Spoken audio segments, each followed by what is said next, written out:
Dr. Eric Kelly III and a host of phenomenal speakers from all around the globe for this 7-day virtual event that you don't want to miss. The mission of the Black Business Expo is to raise scholarship money from kids all the way from high school all the way from college. The Black Business Olympics is one of the largest Black business showcases in the world. It is an opportunity for businesses and companies to showcase their businesses globally. We are going to be giving away laptops up to $5,000 away to students. Again, I'm Olivia Appleberry, the founder of 2 Cents Finance and one of the speakers for the expo. I am so excited to see you there. For more info, go to www.blackbusinessexpousa.com or call 919-308-9090 and hope to see you there. I am Black Business. From the moment I wake until the time I sleep. Yes, I am Black Business. I am Black Business. Tell me, are you Black Business? I am Black Business. Do you support Black businesses? Listen, I support Black business because I am Black Business. Black Business Expo, one of the largest business showcases in the history of Black business in the world. The world! Sign up today at www.blackbusinessexpousa.com or call 919-308-9090. I am Black Business. I am Black Business. From the moment I wake until the time I sleep, I am Black Business. I am Black Business. Are you Black Business? I am Black Business. Do you support Black businesses? I support Black business because I am Black Business. Black Business Expo, one of the largest business showcases in the history of Black America in North Carolina. Join Dr. Eric Kelly III and a host of phenomenal speakers from all around the globe for this 7-day virtual event that you don't want to miss. The mission of the Black Business Expo is to raise scholarship money from kids all the way from high school all the way from college. The Black Business Olympics is one of the largest Black business showcases in the world. It is an opportunity for businesses and companies to showcase their businesses globally. We are going to be giving away laptops up to $5,000 away to students. Again, I'm Olivia Appleberry, the founder of 2 Cents Finance and one of the speakers for the expo. I am so excited to see you there. For more info, go to www.blackbusinessexpousa.com or call 919-308-9090 and hope to see you there. I am Black Business. From the moment I wake until the time I sleep. Yes, I am Black Business. I am Black Business. Tell me, are you Black Business? I am Black Business. Do you support Black businesses? Listen, I support Black business because I am Black Business. Black Business Expo, one of the largest business showcases in the history of Black business in the world.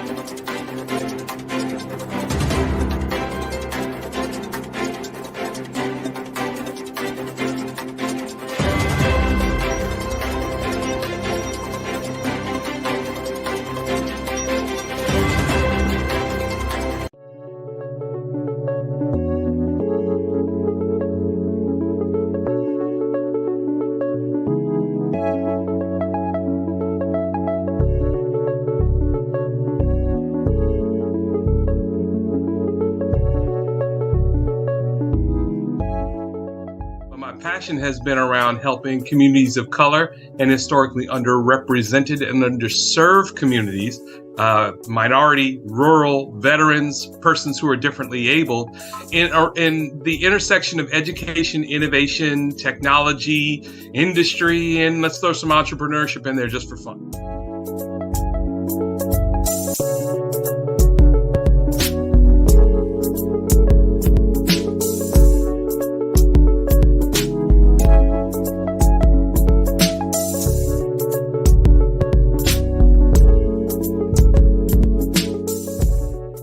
I want to see more around innovation, incubators, accelerators. I love the idea of going from innovation to commercialization.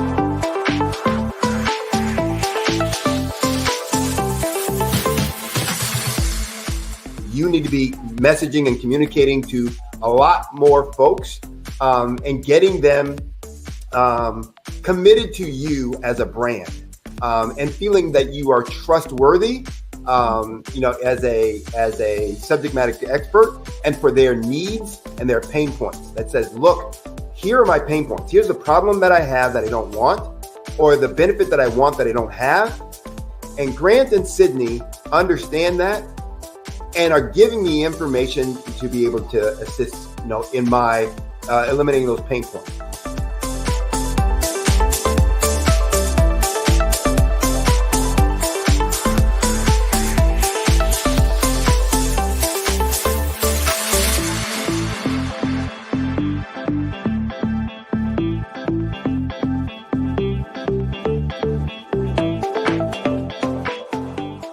You're going to get a lot out of this workshop. We're going to show you ways that you can begin to look at this particular problem, that you can apply different formulas, techniques, and skills. They're going to get you to that next level. And then you'll understand the value that we're bringing.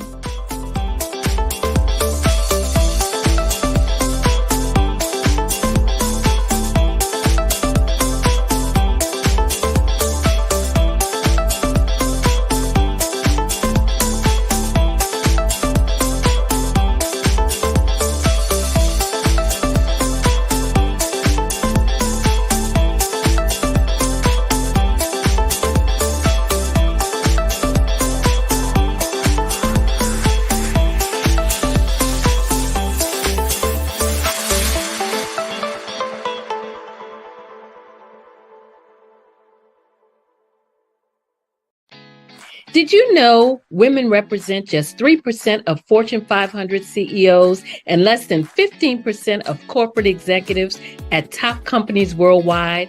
Have you wondered what the secrets are to getting into the top ranks, whether in the private or public sector? Do you want to figure out how to stop being held back in your career or passed over for promotion? Then you're in the right place. Hi, I'm Dr. Madeline Ann Lewis, President and CEO of the Executive Women's Success Institute. I have decades of experience in the military, the federal government, and corporate America, and my mission is to help women succeed and tap into their full potential. I want to reach 1 million+ women around the world to become the leaders they are meant to be. So if you want to move into a management or executive level position, or maybe you are a female veteran transitioning out of the military into business entrepreneurship, then reach out to the Executive Women's Success Institute at 301-693-3284. Let us get you on the fast track to success.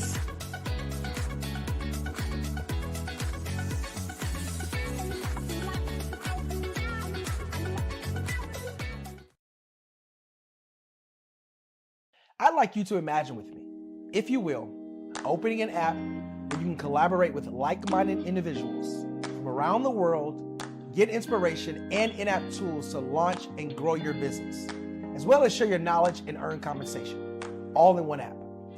Well, the name of that app is Truso, short for Truly Social. Hi, I'm Matthew Newman, the founder and CEO of Truso. A new concept in social media, Truso is designed from the ground up to be a platform that's both social and empowering for all its users. How exactly do we do that? I'm glad you asked. First, Truso brings the world together via video. Psychologists assert that video provides a significantly more effective connection than audio only. When you enter a community on Truso, you're face to face. Second, on Truso, you don't have to have 1 million followers to monetize. Our business model allows all hosts and moderators to monetize, no matter the size of your following, by 1, producing fee-based content, and 2, inviting others to join the platform as subscribers. Even more, Truso has an in-app resource library with over 100 free resources, forms, and documents to help you build your brand and grow your business. Third, Truso is inclusive. The deaf and hard of hearing communities make up 360 million people worldwide. Unlike audio-only apps, Truso embraces this community, providing a networking platform that allows them to participate via video and closed captioning. We even have a deaf and hard of hearing foundation in the works as well. Fourth, Truso is both social and safe. We refer to Truso as a virtual extension of the beauty shop, barbershop, and brainchild of the community. A place where there's laughter, along with wisdom, growth-oriented conversation, and genuine connections in a safe space. Truso even has proprietary security to ensure we maintain a safe environment for everyone. Where are we at now? Truso is live, y'all. We've launched in beta and we're acquiring users daily. We have an incredible development and marketing team, plus amazing celebrity influencers at the table, helping us spread the word around the globe, beginning within the African diaspora and beyond by creating a safe space for growth, connection, and collaboration. We're truly excited about Truso. We've created something special for which there is a global market. And we invite you to embark on this journey with us as a shareholder. The future for Truso is truly bright. Join us and let's go there together.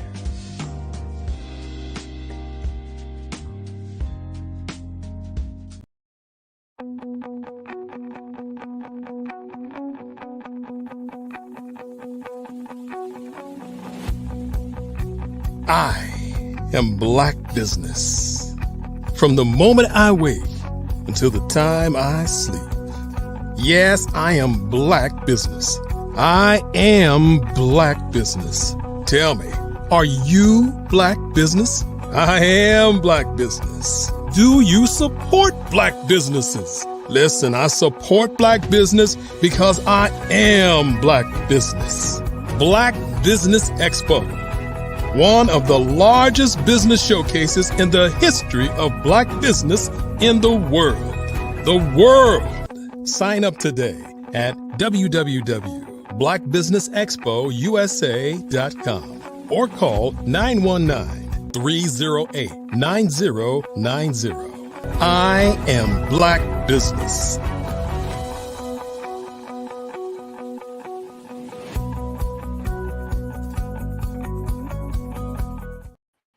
Good afternoon, business owners, entrepreneurs, thought leaders, and corporations. Welcome to the Black Business Network. My name is Grant McGaw, CEO of 5-Star BDM and host of the Follow the Brand podcast and TV series. I am your business moderator for this afternoon on the Black Business Network. The Black Business Network is a 24-hour business network showcasing Black businesses, business owners, entrepreneurs, and thought leaders worldwide. We have speakers from North Carolina, London, Singapore, Africa, Japan, and cities all over the United States. The Black Business Network is a global community sharing its business knowledge to empower, inspire, and educate businesses about business. I am honored to introduce Mr. Gary Thompson, a distinguished figure in the realms of real estate development and investment. Mr. Thompson's journey began with a deep-seated passion for corporate law, leading him to study business law and earn many degrees in marketing, project management, and a master's in international business. He has also attended Cambridge University, Rice University, and the American University of Peace Studies with a career spanning over 15 years in real estate investment. Mr. Thompson is a visionary founder of Global Capital Incorporated, a company dedicated to offering services in corporate and personal debt and wealth management, with future ambitions in asset management and private equity investments. Mr. Thompson is a fervent believer in the power of small businesses, particularly those in innovative technology, agro-processing, and digital communication to drive economic transformation. An accomplished author, Mr. Thompson has penned several influential books, including Billionaire Codes, Your Destiny is to Prosper, and his latest work, 10X Branding and Marketing Blueprint, Business Success Ecosystems. Please join me in welcoming Mr. Gary Thompson, a true pioneer in shaping the business landscape of real estate and private equity investments.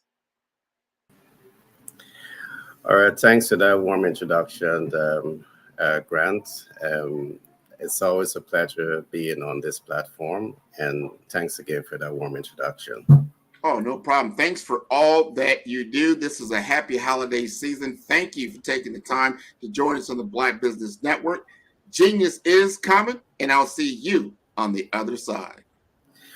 All right, thanks again, and I want to say happy holiday to all the fans of the Black Business Network and the leadership behind the Black Business Network. Today, I want to focus on a number of important issues. But as we look at those issues, the issues fall on the concept that we call habits. Have you ever asked yourself, what is the face of habits? Well, today I want to do a deep dive into habits. Why? Because you're going to be successful or you're going to fail in business or in life, largely based on your habits. So since habits is so important, why not let us take some time to really understand the importance of habits? Now, one of the questions I really want to ask you is, what does the face of habits look like? For example, habits and money. What does the face of this look like? Habits and relationship. What does the face of this look like? Habits and business. And habits and self-love. I do believe all of these different areas of habits is relevant to you and your success in business and your success in life. So I will spend some time helping you to understand what the face of habits look like. And I'm trusting that at the end of the day, moving into 2024, you can position yourself to start to take steps to now adopt the right habits that will help to influence the desired results that you want in business or in life. Now let's talk about habits and money. One of the examples that I would want to share, the face of money when we are talking about the habits surrounding money would begin by you asking yourself, how much do you know about money? In the financial world, we talk about debt financing, we talk about equity financing, we talk about creative capital, and we talk about hard money lending, just to name a few. And you see, many persons want to be successful in terms of money, but you struggle in this regard. Perhaps the reason you're struggling because you don't have the right habits in relation to money. So it's important for you to take the time to learn the ecosystem of finance. And part of that ecosystem of finance is understanding what is debt, equity, credit, creative finance, and hard money lending. Now, one of the reasons I want to emphasize this is because we see many rising stars in business. You struggle to access the much needed capital that you need to grow and scale. And one of the things I would always say is that there's no shortage of capital. All right. There is massive amount of investment capital that is out there, but you perhaps don't know about it because you don't have the right habits in relation to money.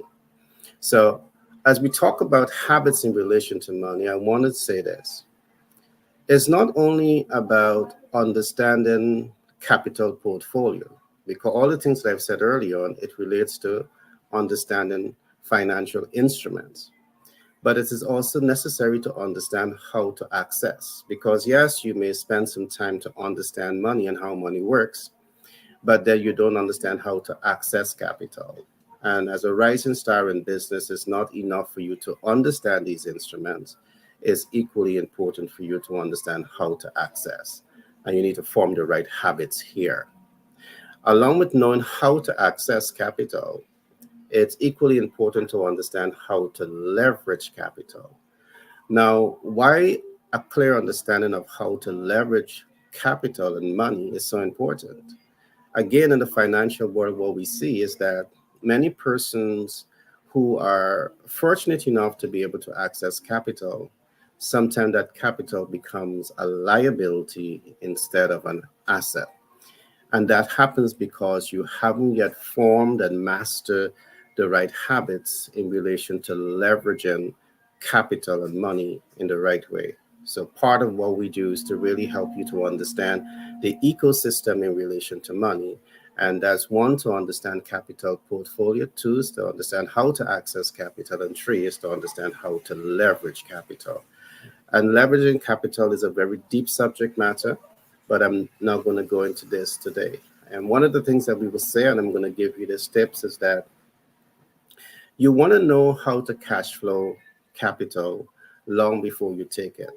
All right. I repeat this. In terms of your ability to leverage capital and forming the right habits around leveraging capital, you want to always put yourself in that position of strength where you know how to leverage this capital and how to cash flow this capital before you take it. Now, many persons take capital and then they try to figure out how to leverage.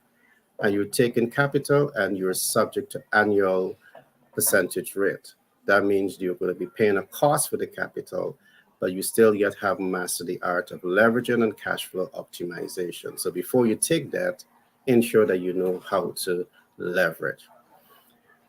Another element of habits that you need to form around finance is capital mitigation.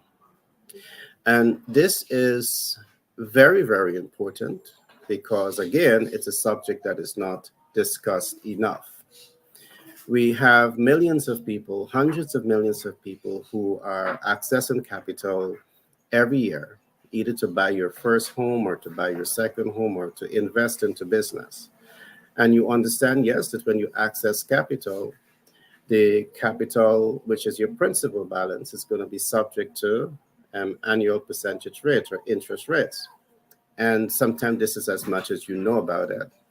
But what if I'm to say to you that there are ways in which you can manage your capital, meaning that you're managing the cost that you're paying for capital. Now, this has everything to do with how much you know or the people around you understand about capital or debt mitigation. The ability to mitigate debt means that you understand how to manage your debt cost, how to exit your debt portfolio, and how to take out your gains and up-level that. Again, this is us to give you a high-level overview of some of the essential habits that you need to form when you're positioning yourself for success. All right, we are now looking at the phase of habits. And these are essential habits that you need to have when you're in business and when you want to position yourself for success. Now, let's look at another area of habits. And we're looking now at habits and relationship. How important is relationship to you? And how important is this habit? whether you're in business or you're in life. Well, I want to say this to you. Habits and relationship is absolutely necessary. And just let me try to put a face to this. One of the things that you want to do is to master the art of winning while enabling others to win. Let me repeat this. One of the things in terms of relationships and habits that you want to really learn, apply, and master, you want to master the art of winning while enabling others to win. In other words, what I'm saying, the habits that you need to have around relationship, it's like a two-way street. It's about you giving and it's about you receiving. It's about you receiving and it's about you giving. And you bring balance to relationships when you're doing this. Let's take for another example, you have a business and all you want to focus on is cash flow optimization, but you're not taking the time to ensure that your ideal client, they are receiving the value that they deserve. But to ensure that the ideal client is receiving the value that they deserve, you need to ensure that you're taking the time to understand what are their needs, wants, and expectations, and make a commitment to deliver value above and beyond their expectations with the highest degree of consistency. And that's what relationship is looking like. When you approach relationship in this way, because your focus is not on cash flow optimization only, but your focus is also on ensuring that the consumer experience the highest level of customer satisfaction, they're happy and they're more motivated now to spend with you. Relationship is about win-win situation. Is about win plus win equals wins. In other words, everyone in the ecosystem of relationship must win. All right, what are your habits in relation to this? These are all habits. And again, as I said at the beginning, people rise and fall on habits. People rise, businesses rise and fall based on their leadership habits. So these are important concepts for you to think about. All right.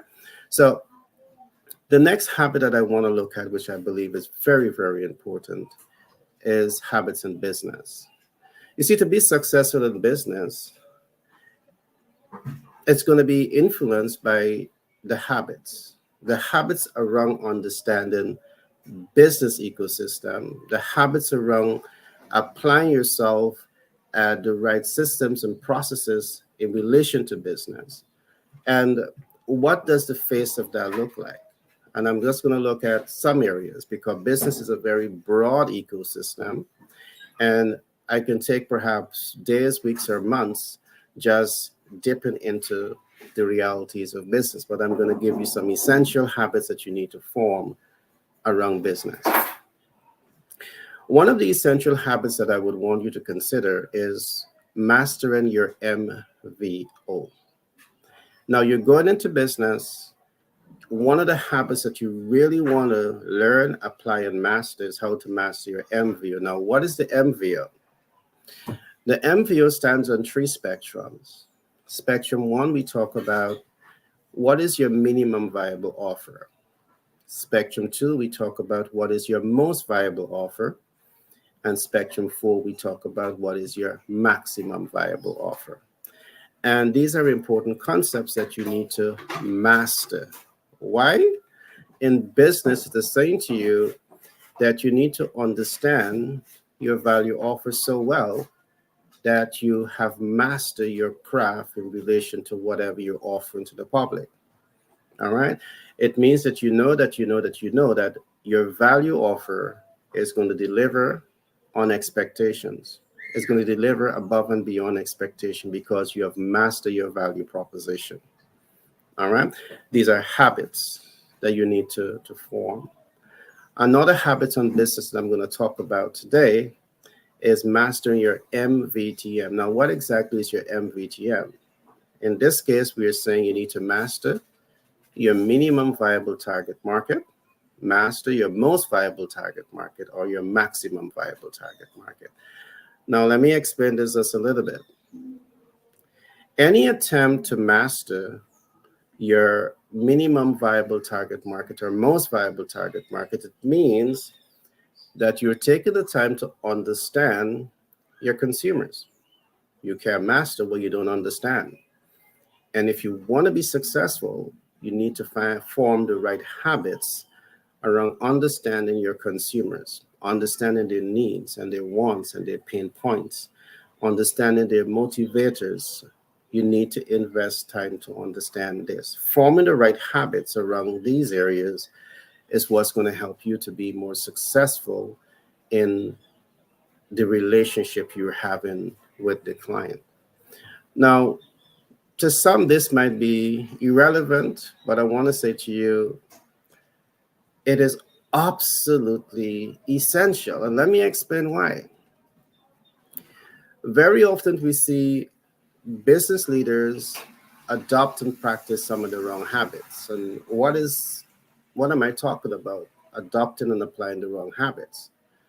You adopt and you apply the wrong habits when you start a business without taking the time to understand who's your ideal client, without taking the time to understand the size of your market, without taking the time to understand if your ideal client has the ability and the willingness to invest in your MVO.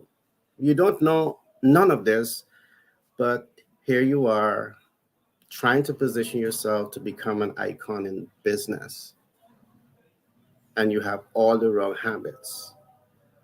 To have the right habits in business means that you are taking the time to understand your target market based on their needs and their wants and their expectations and their dreams and their hopes and their aspirations. And based on the fact that you understand this, you're now innovating your products and services to appeal to those specific interests.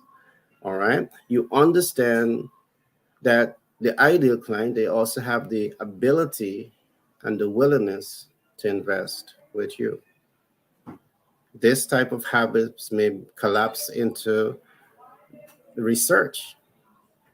What is your habits in terms of research, in terms of collecting these essential body of knowledge that is informing your business decision process? Right and wrong habits. You need to have the right habits here. Now, once you would have taken the time to build mastery around your value proposition and build mastery around understanding your target market, you want to ensure that these things are perfectly aligned. Because I've seen this. One, I've seen very strong brands enter the market, but largely because the brands are not aligned to the ideal client, a lot of energies are wasted in the marketing and advertising process. You're advertising, but you're not reaching the ideal client. You're not reaching the ideal client because you didn't form the right habits around collecting data, analyzing data, responding to data, and possibly mitigating data in terms of ensuring that you are making impact. You're reaching and you're making impact with the ideal client. Important concepts, important habits for you to form in terms of growing and scaling your business successfully. So when we look at the alignment is saying that you're pausing for a bit and you're studying your value offer against your ideal client, and you're ensuring that they're matching. It's like a puzzle. If the puzzle is wrong, it's not going to fit. If the product that you offered is not relevant to the ideal client, they're not going to respond to it. And this is another reason why you're going to fail, because again, wrong habits. So it's important that you commit the time to really understand the right habits in growing and scaling a business, and that will help you to be successful. The last concept that I'm going to share on habits now relates to mastering your TOPAC, your TPOC. This is a new concept that we have developed. And just before I go into TOPAC, which is targeted performance outcome, I want to say this to the audience. To learn more of what we are talking about here, you can go to one of our websites, which is the bestsellerportal.org. And when you go to the bestsellerportal.org and you go on products, you can go to ebooks, and you will see a number of our books. I have, I think, about 9 books out there right now under the title Master the Sales Communication Process. So you have one book titled Master the Sales Communication Process, but you have 9 volumes of that book. Now, let me get into habits around TOPOC, targeted performance outcome. As you position yourself to become an icon, to become your superstar in business, you want to be certain that you have clear, targeted performance outcome. And targeted performance outcome, again, stands on 4 spectrums. And I'm going to briefly look at them today. If you want to know more, I encourage you to go get the books. One of your targeted performance outcome, and this is what you must ask yourself: how do I want to impact my team? All right, how do I want to impact my team? What habits do you have here? You might want to say, why do I want to impact my team? Well, if you have a business, it's not about me, myself, and I, it's about a team effort. And if you have a demotivated workforce because you haven't developed an impact strategy with your team, guess what's going to happen? Your vision is going to be undermined. So what are the habits looking like in terms of impacting your team? All right. The one that you're most familiar with is, how do you impact your target market? Targeted performance outcome, you must be asking yourself all of this. How am I going to impact my target market? Habits here also. All right. Habits can make you and your business. Habits can break you and your business. What is your habits in terms of impacting the ideal client? And you can't impact what you don't know. You need to spend time to understand that. You need to spend time to understand it and then develop your game plan. All right, there are 2 other areas of impact, and let me quickly just hint on them. How do you want to impact the general public? As a rising star in business, you might want to say, why do I want to impact the public? But let me say this. The public can be one of your biggest cheerleaders, whether or not they're consuming your products or not. They can hear so much about what you're doing. They can trust so much in what you're doing that they now begin to refer others to your area of business. So you have a lot of influential public figures that are now referring others to your business because you have an impact strategy for them. The other way of looking at this, you can build out relationship with celebrity personalities who are giving you celebrity endorsement. What are your habits here? We're talking here about growing, your business habits around business. And there's a number of habits that you need to position your business and your brand for success. The last area of impact that I'm going to look at here is what we call habits and your cash flow optimization. So as we look at the TOPAC, how do you want to impact the business cash flow? How do you want to impact the business sustainability? Now, this is a deep one, and this goes into financial analysis. And I'm just going to be brief here again. In our context, while it is nice to build a strong brand and cash flow that brand, you always want to ask yourself, what do you do with your excess liquidity? Do you have it sit in a 0.1% interest-bearing account and say hip, hip, hooray? Or does it make sense, financial sense, to be able to identify income-producing assets, safe income-producing assets that can help your excess liquidity to make money, money, and money? Now, what are your habits around this? Now, if you don't understand finance, and you may not be the specialist in mastering the right habits here, my advice to you is to ensure that you have the right financial experts around you that can really help you to understand how to up-level money. Why? Because those are the people who have years of practice. They have built the right habits around capital leverage. And perhaps you need them in your arsenal to really help you to build a strong, sustainable business, and brand. So these are just some of the habits that we are going to cover today, which I believe is essential. Now, the next habit I want to talk about is habits and self-love. And why self-love is important. I mean, I know this from experience. Being a rising star in business and being a star in business is a lot of hard work. And sometimes going after your dream, chasing after the dream, by default, for the majority of people, it requires you to indulge in self-neglect. You're so focused on, maximizing and optimizing your corporate vision that very often you just don't focus on your well-being. And that is neglect. That is neglect because you now don't have the right habits around self-love.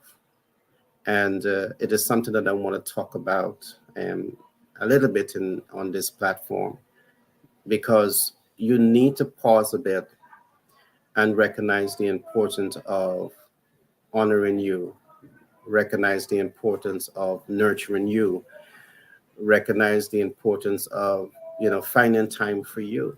It's good for your mental health and physical health and all of that. Now, let's just go into this a little bit, just a little bit more, because I want to put a face to what habits and self-love is all about. In our context, one of the things that you want to develop here in terms of habits is to master your sense of self and self-awareness. And why is this important? And just let me explain this just a little bit. I could recall many years ago, I wrote a book titled Self-Application Mastery. And the key focus of that book was really to help people to understand how to apply themselves to achieve the highest degree of success. Yes, it's hard work. But long before the hard work begins, it's important to recognize that people never rise above their sense of self. And I repeat this. You may never rise or grow beyond your sense of self. If you're thinking in lack and limitation and doubts and fear, is going to reflect based on the level of success that you attain in business and you attain in life. All right. Because you're dealing with some challenges here. Perhaps you still have the right habits. You haven't learned and apply and master the right habits in relation to who you are. So this is why we talk about mastering your sense of self and self-awareness. You cannot grow beyond your sense of self. As I talk about mastering your sense of self, I mean, this for me is such a profound subject, because you can train people to become, understand management and understand leadership and understand marketing and understand a range of different things. But guess what? If that individual or group of individuals are struggling with self because they don't have a true sense of self, they're not fully self-aware, that inability to understand the essence of self is going to prevent them from fully applying the concepts that you're sharing with them. And this is a matter for HR management, because very often you find that HR, you provide the textbook and you train based on the textbook. And if the textbook is not taken into consideration, some of these essential gaps, is going to undermine how human performs within the organization. It's going to undermine how the organization itself optimizes its success, because you need human resource at this particular time still. Yes, we have AI, but a large part of what's being done in the industry today is dependent on the human resources. So what we're saying is important to really help the individual to form the right habits so they can master their sense of self and their sense of awareness. All right. This is much deep, because this will move you now into a concept that we call the self-image theory, which look at the ideal self, looking glass self, self-image, and the real self. Again, I'm not going to go into this today. It can take some time to do the deep dive, but I really want you to understand some of the essential habits that you need to start forming when you want to position yourself for greatness in business or in life.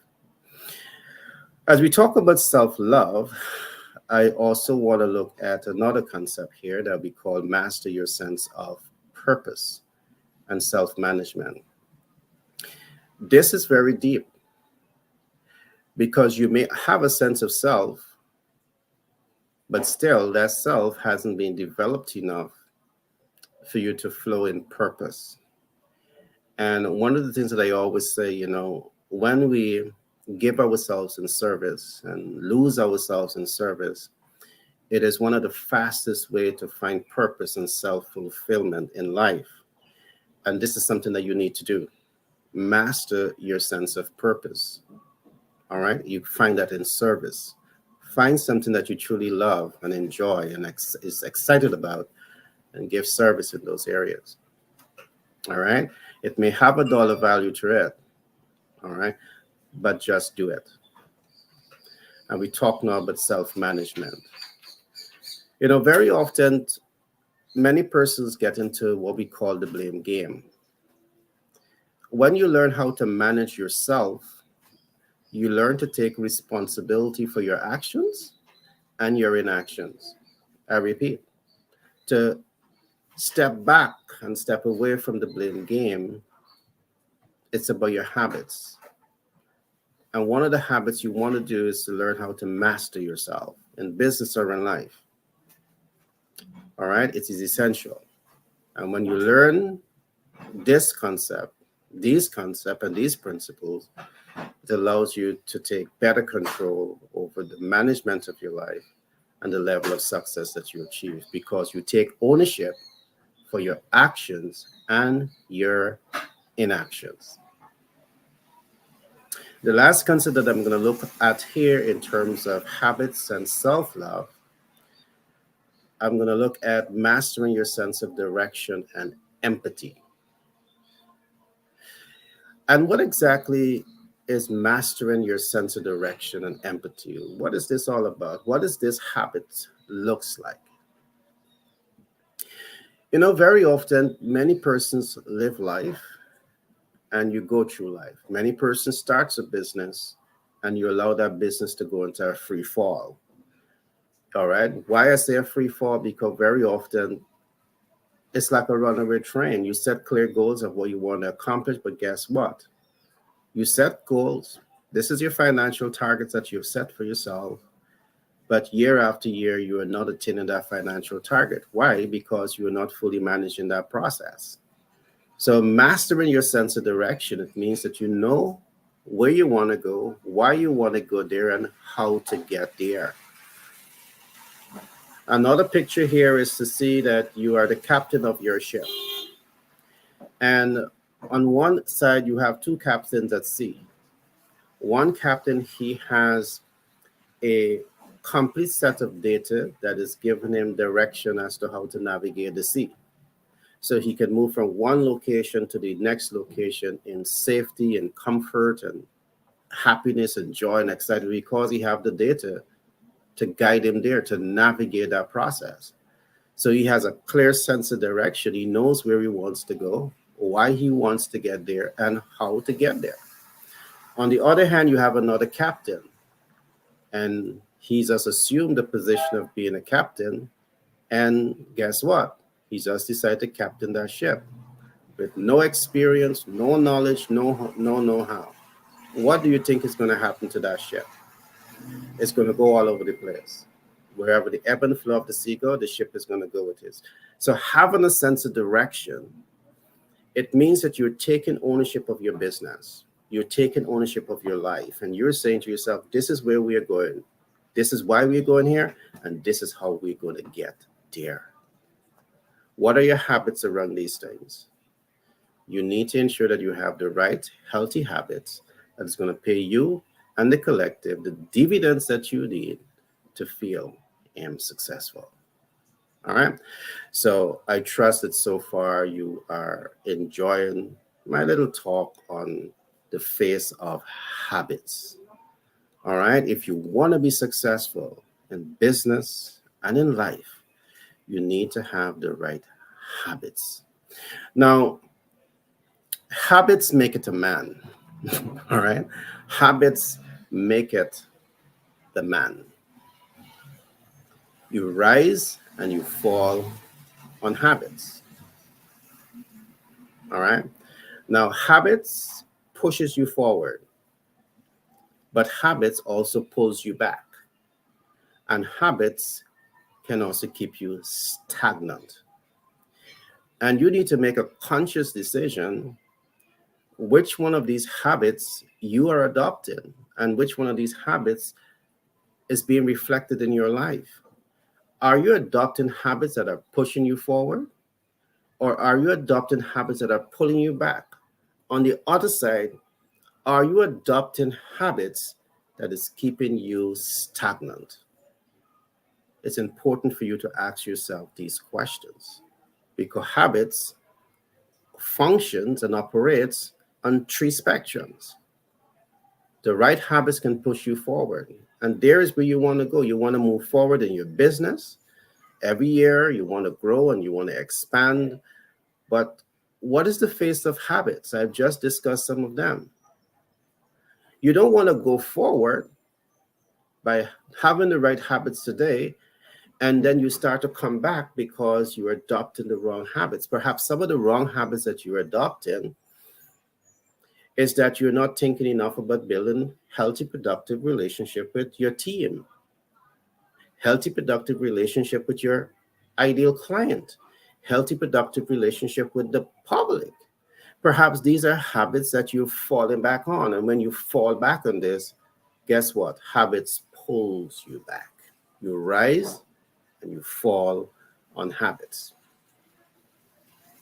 The next thing that you don't want to do is to allow habits to hold you and keep you stagnant.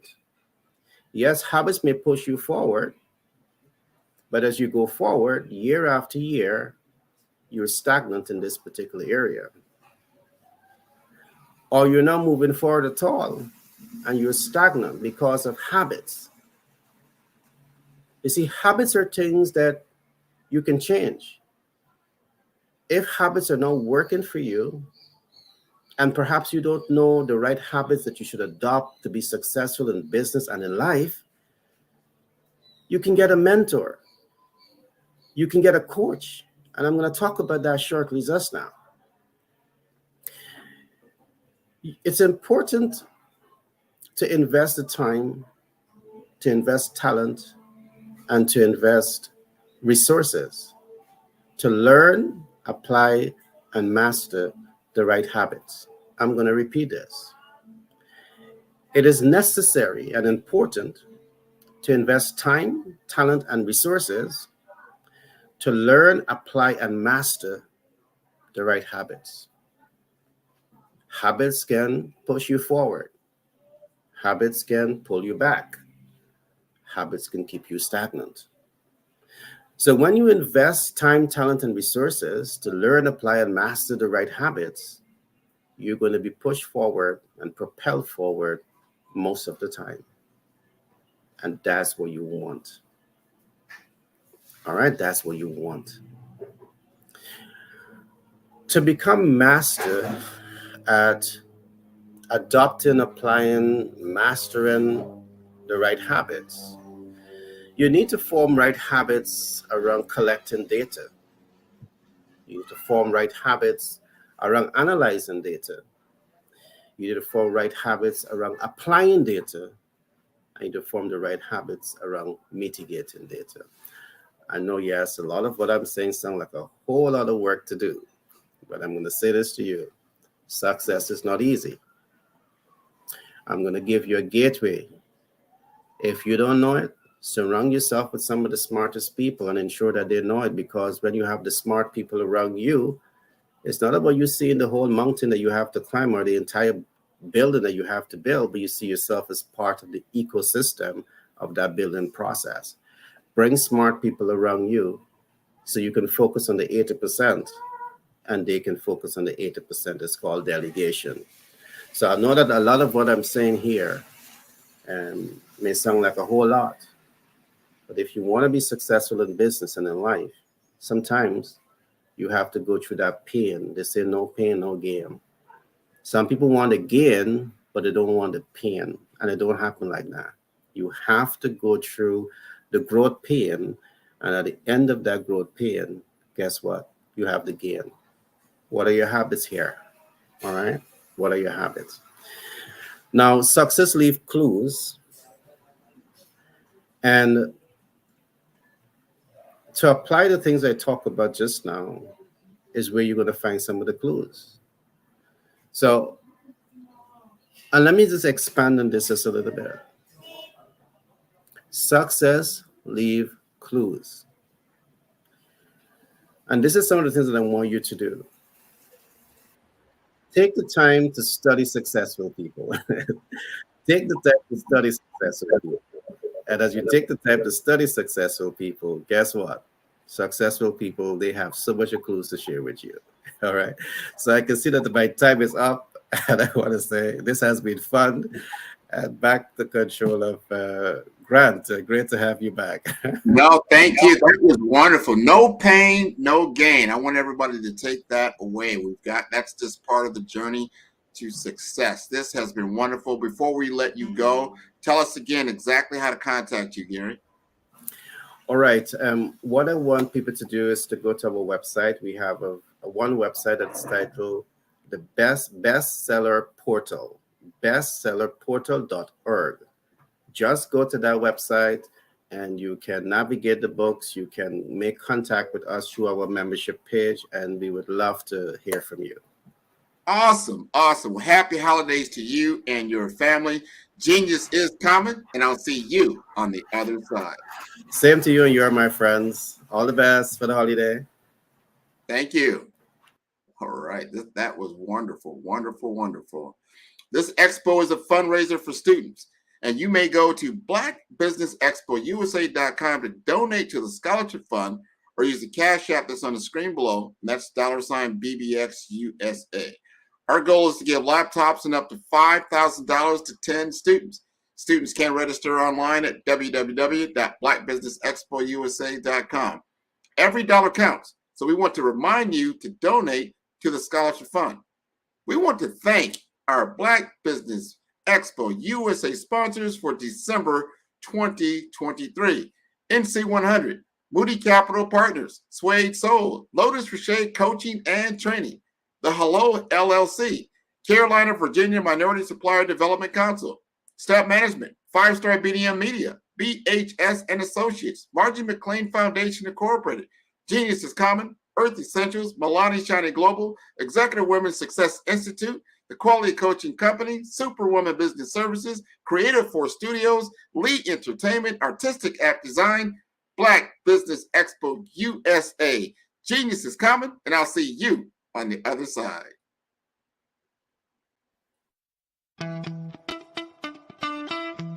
How many times have you been asked to help someone you didn't even know, a student, a business entrepreneur, or did you ever even ask, where did they end up? That business, that friend, that entrepreneur. Well, just maybe they ended up in a gang, bankrupt, homeless, or worse, dead. Maybe they turned to crime, drugs, and alcohol. Did you ever wonder? Did you destroy their dream, or was your life always so easy? At the Black Business Olympics, we started a movement to help students complete. Give them hope and foster success. Help them to leave their dreams of providing laptops, computers, and up to $5,000 in scholarship funds.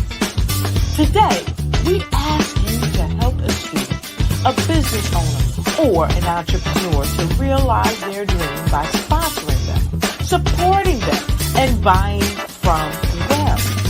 Consider this. With $1.6 trillion in our Black community, we only ask for a small donation for our students, our businesses, and our entrepreneurs.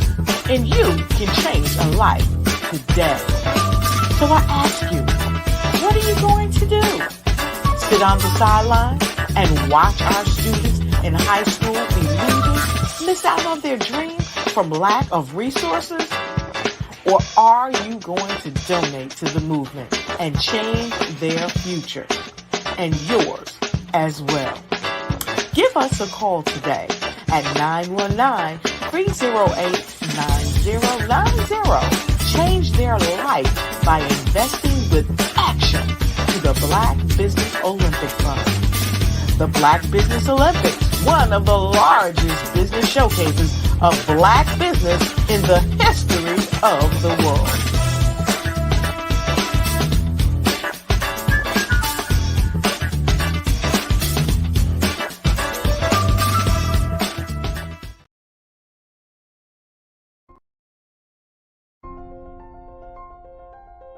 What if you could build your own city? A place where every child can find nurturing people to help them achieve their full potential. A place where every adult can access job training support, where health education is abundant, where social justice ruled the land. A place without limitations. Welcome. You have arrived at STEM City USA. It is what every city should be.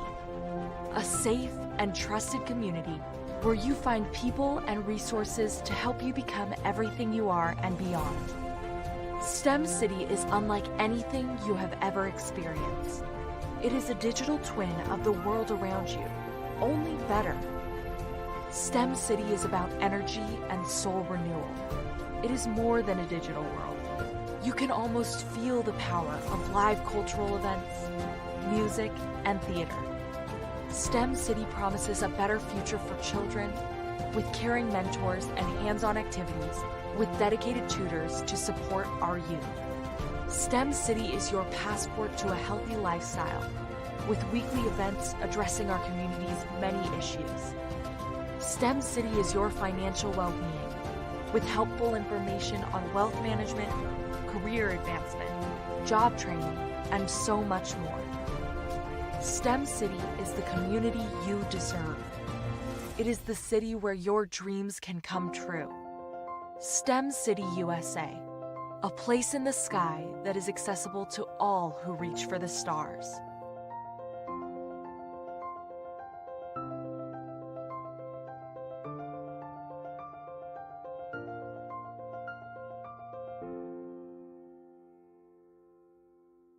Five-Star BDM, Brand Development Masters, is a professional consulting and advisory group keenly focused on business development services for the small to mid-sized business and entrepreneurs.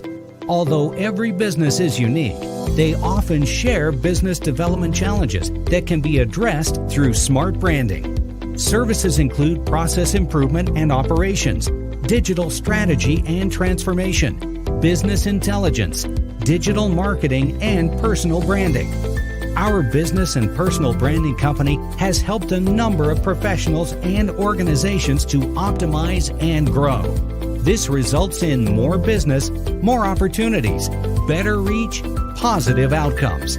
Visit www.fivestarbdm.com today to learn more. Hello there. My name is Grace Hemingway. I am 9 years old.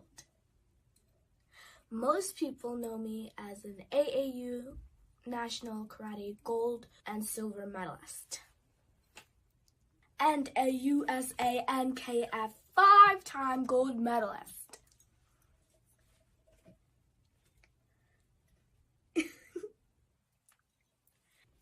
Most people know that I am Miss Shrewsbury and also a member of the student council.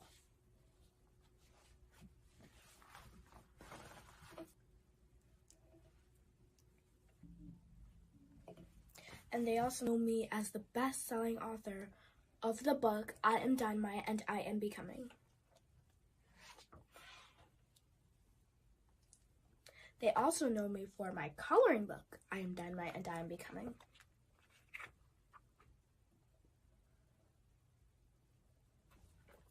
But what you or anyone else don't know about me is that 2 years ago, 2019, May 23rd, 2019, I had nearly drowned.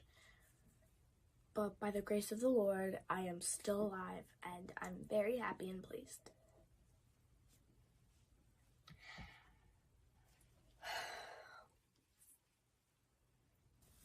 Something else that happened is that I used to get bullied a lot, and it wasn't fun at all.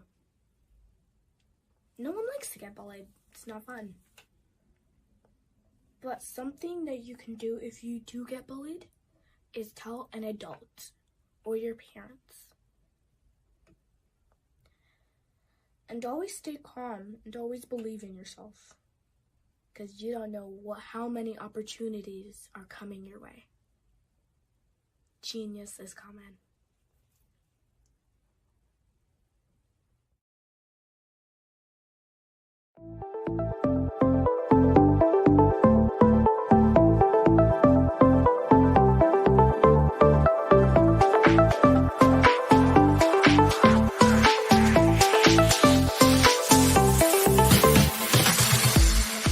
You need to be messaging and communicating to a lot more folks and getting them committed to you as a brand and feeling that you are trustworthy, as a subject matter expert, and for their needs and their pain points. That says, look, here are my pain points. Here's the problem that I have that I don't want, or the benefit that I want that I don't have.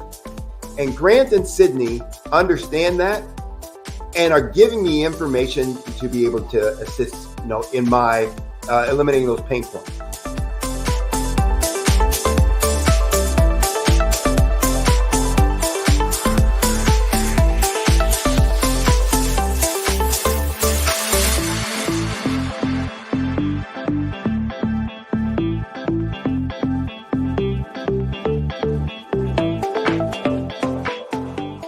You're going to get a lot out of this workshop.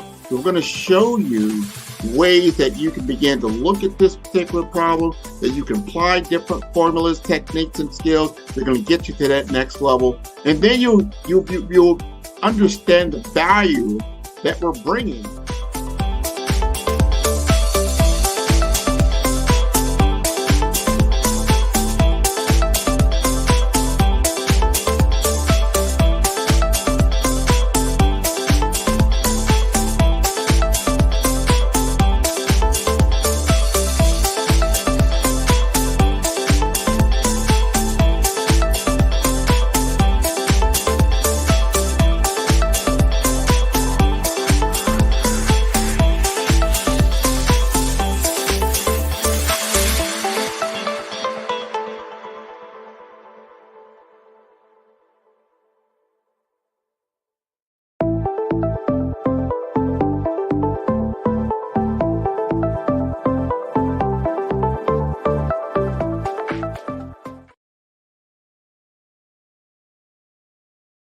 I'm Kennedy Harris. My genius is being an entrepreneur. I'm the CEO of K-Lock, a company where I develop my very own line of kids supplements. I currently market my multivitamin for kids to help combat weak immunity. During the pandemic, research has shown that having a strong immune system is key to fighting off disease. My vitamins are for kids, but adults can benefit from them as well. I'm adding a proprietary blend to my supplement line. I want to create my own blend so that I have a competitive edge in the marketplace. Staying healthy is important to me so that we live longer and have healthier lives. My website is klockproducts.com. That is K-L-O-C-K. Genius is common.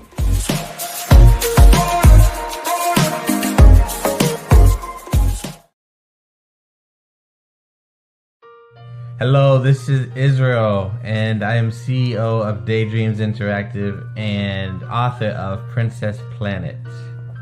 So, genius is common, and as a kid, I love to daydream. Even as an adult, I love to daydream. And when my daughter became 6 and loved princess characters, but we just could not find the diversity that showed her, we created our own characters.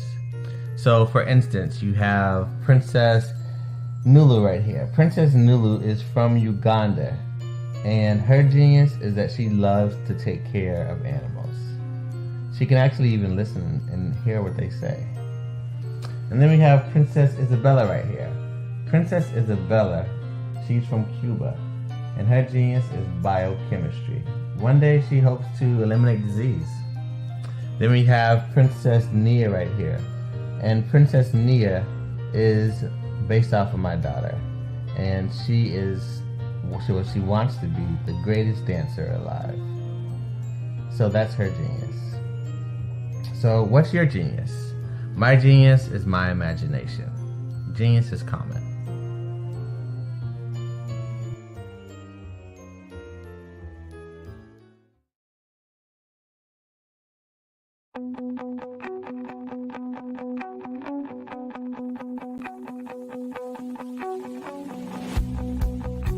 I am Black Business. From the moment I wake until the time I sleep. Yes, I am Black Business. I am Black Business.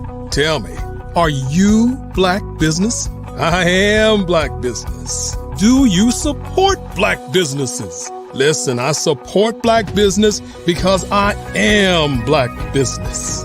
Black Business Expo, one of the largest business showcases in the history of Black business in the world.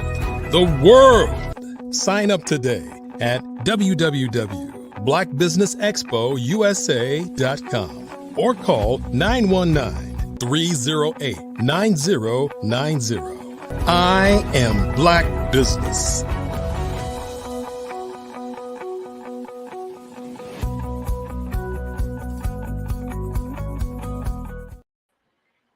Good afternoon and happy holidays to everybody. I want to say that from the bottom of my heart to you and your family. So business owners, entrepreneurs, thought leaders, and corporations, I want to welcome all of you to the Black Business Network. My name is Grant McGaw, CEO of the 5-Star BDM and host of the Follow Brand podcast and TV series. And I am your business moderator for this afternoon on the Black Business Network. The Black Business Network is a 24-hour business network showcasing Black businesses, business owners, entrepreneurs, and thought leaders worldwide. We have speakers from North Carolina, London, Singapore, Africa, Japan, and cities all over the United States. The Black Business Network is a global community sharing its business knowledge to empower, inspire, and educate businesses about business.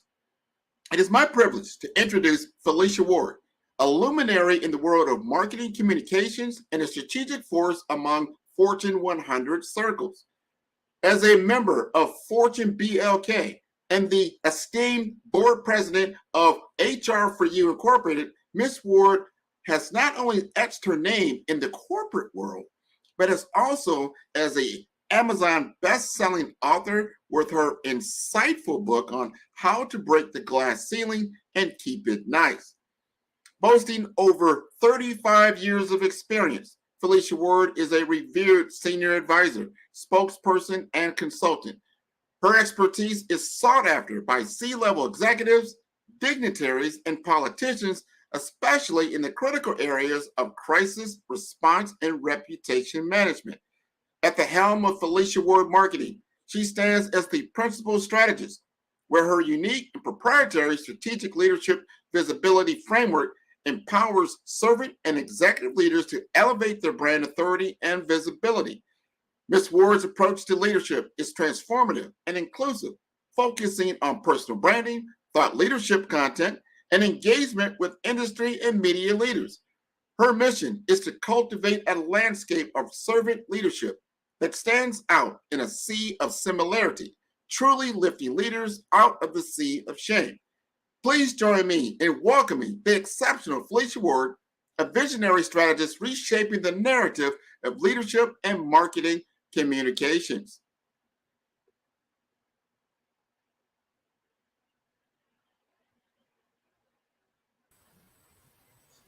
And there she is.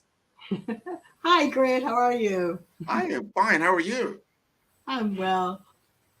I'm so impressed with your credentials and what you've been able to accomplish in your career. This is wonderful. Oh, thank you. I'm honored to be here today. Great. We're good. We're ready to hear you tell us and educate us and enlighten us in this holiday season. Genius is coming, and I'll see you on the other side. Thank you. So I wanted to talk to everyone today of why thought leadership is now a business imperative. Thought leadership is a highly effective marketing strategy when used properly that can help build your brand, your credibility, your authority, and then eventually profitability within your company. Did you know that thought leadership has actually helped generate $2.7 million annually and businesses that utilize and implement a thought leadership strategy or campaign? So it's that important. It also helps with your investors, with recruiters for your company and your business. It helps position your business so you can address various challenges. You can talk about new products and services that you have coming up, and you can talk about your value proposition as a thought leader. So those are just some of the basics as to why you should have and implement a thought leadership strategy. Now, what does it take to be a thought leader? Well, first, you have to have some expertise. You have to have some skill sets, and you have to be able to provide an industry niche. There has to be something that you do that's better than everyone else. Look and evaluate a problem from beginning to end that you might have been doing for 10 years that you come across within your business or within your field of study all of the time. The number one go-to reason that people come to you, that would be the topic that should be your niche as a thought leader. And then you want to stay abreast of that topic, always knowing what's going on within best practices, what's happening within trends, and what's happening with industry regulation. So having that expertise, you bring that value. The second thing that a thought leader has is they provide insights. People pay for insights because they want to know your opinion on things.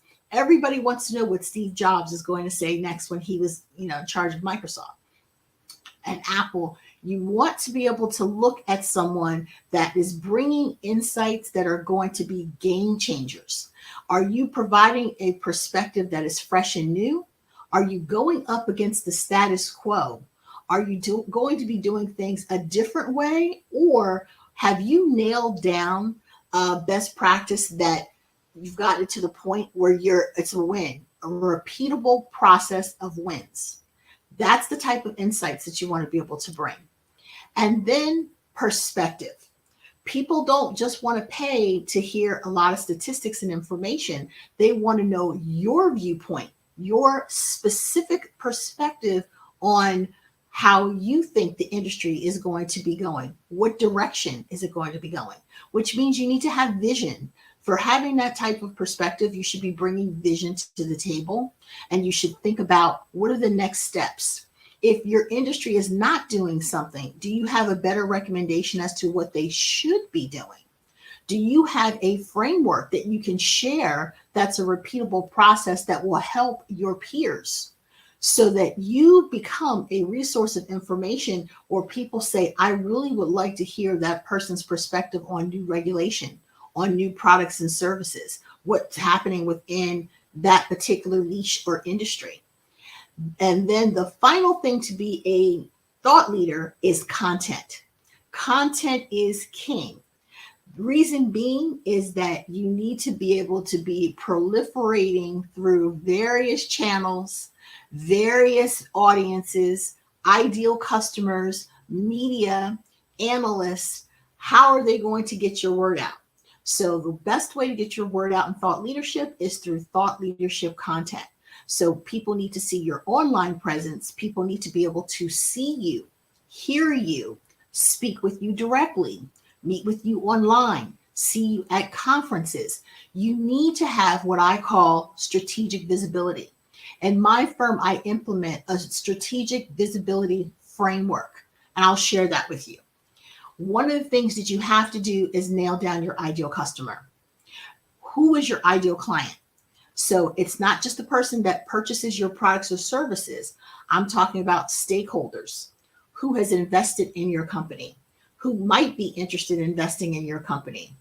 What people regulate your business? Who are the people who comment the most? The analysts. So you're looking at your ideal customer that you contact and communicate with on a regular basis.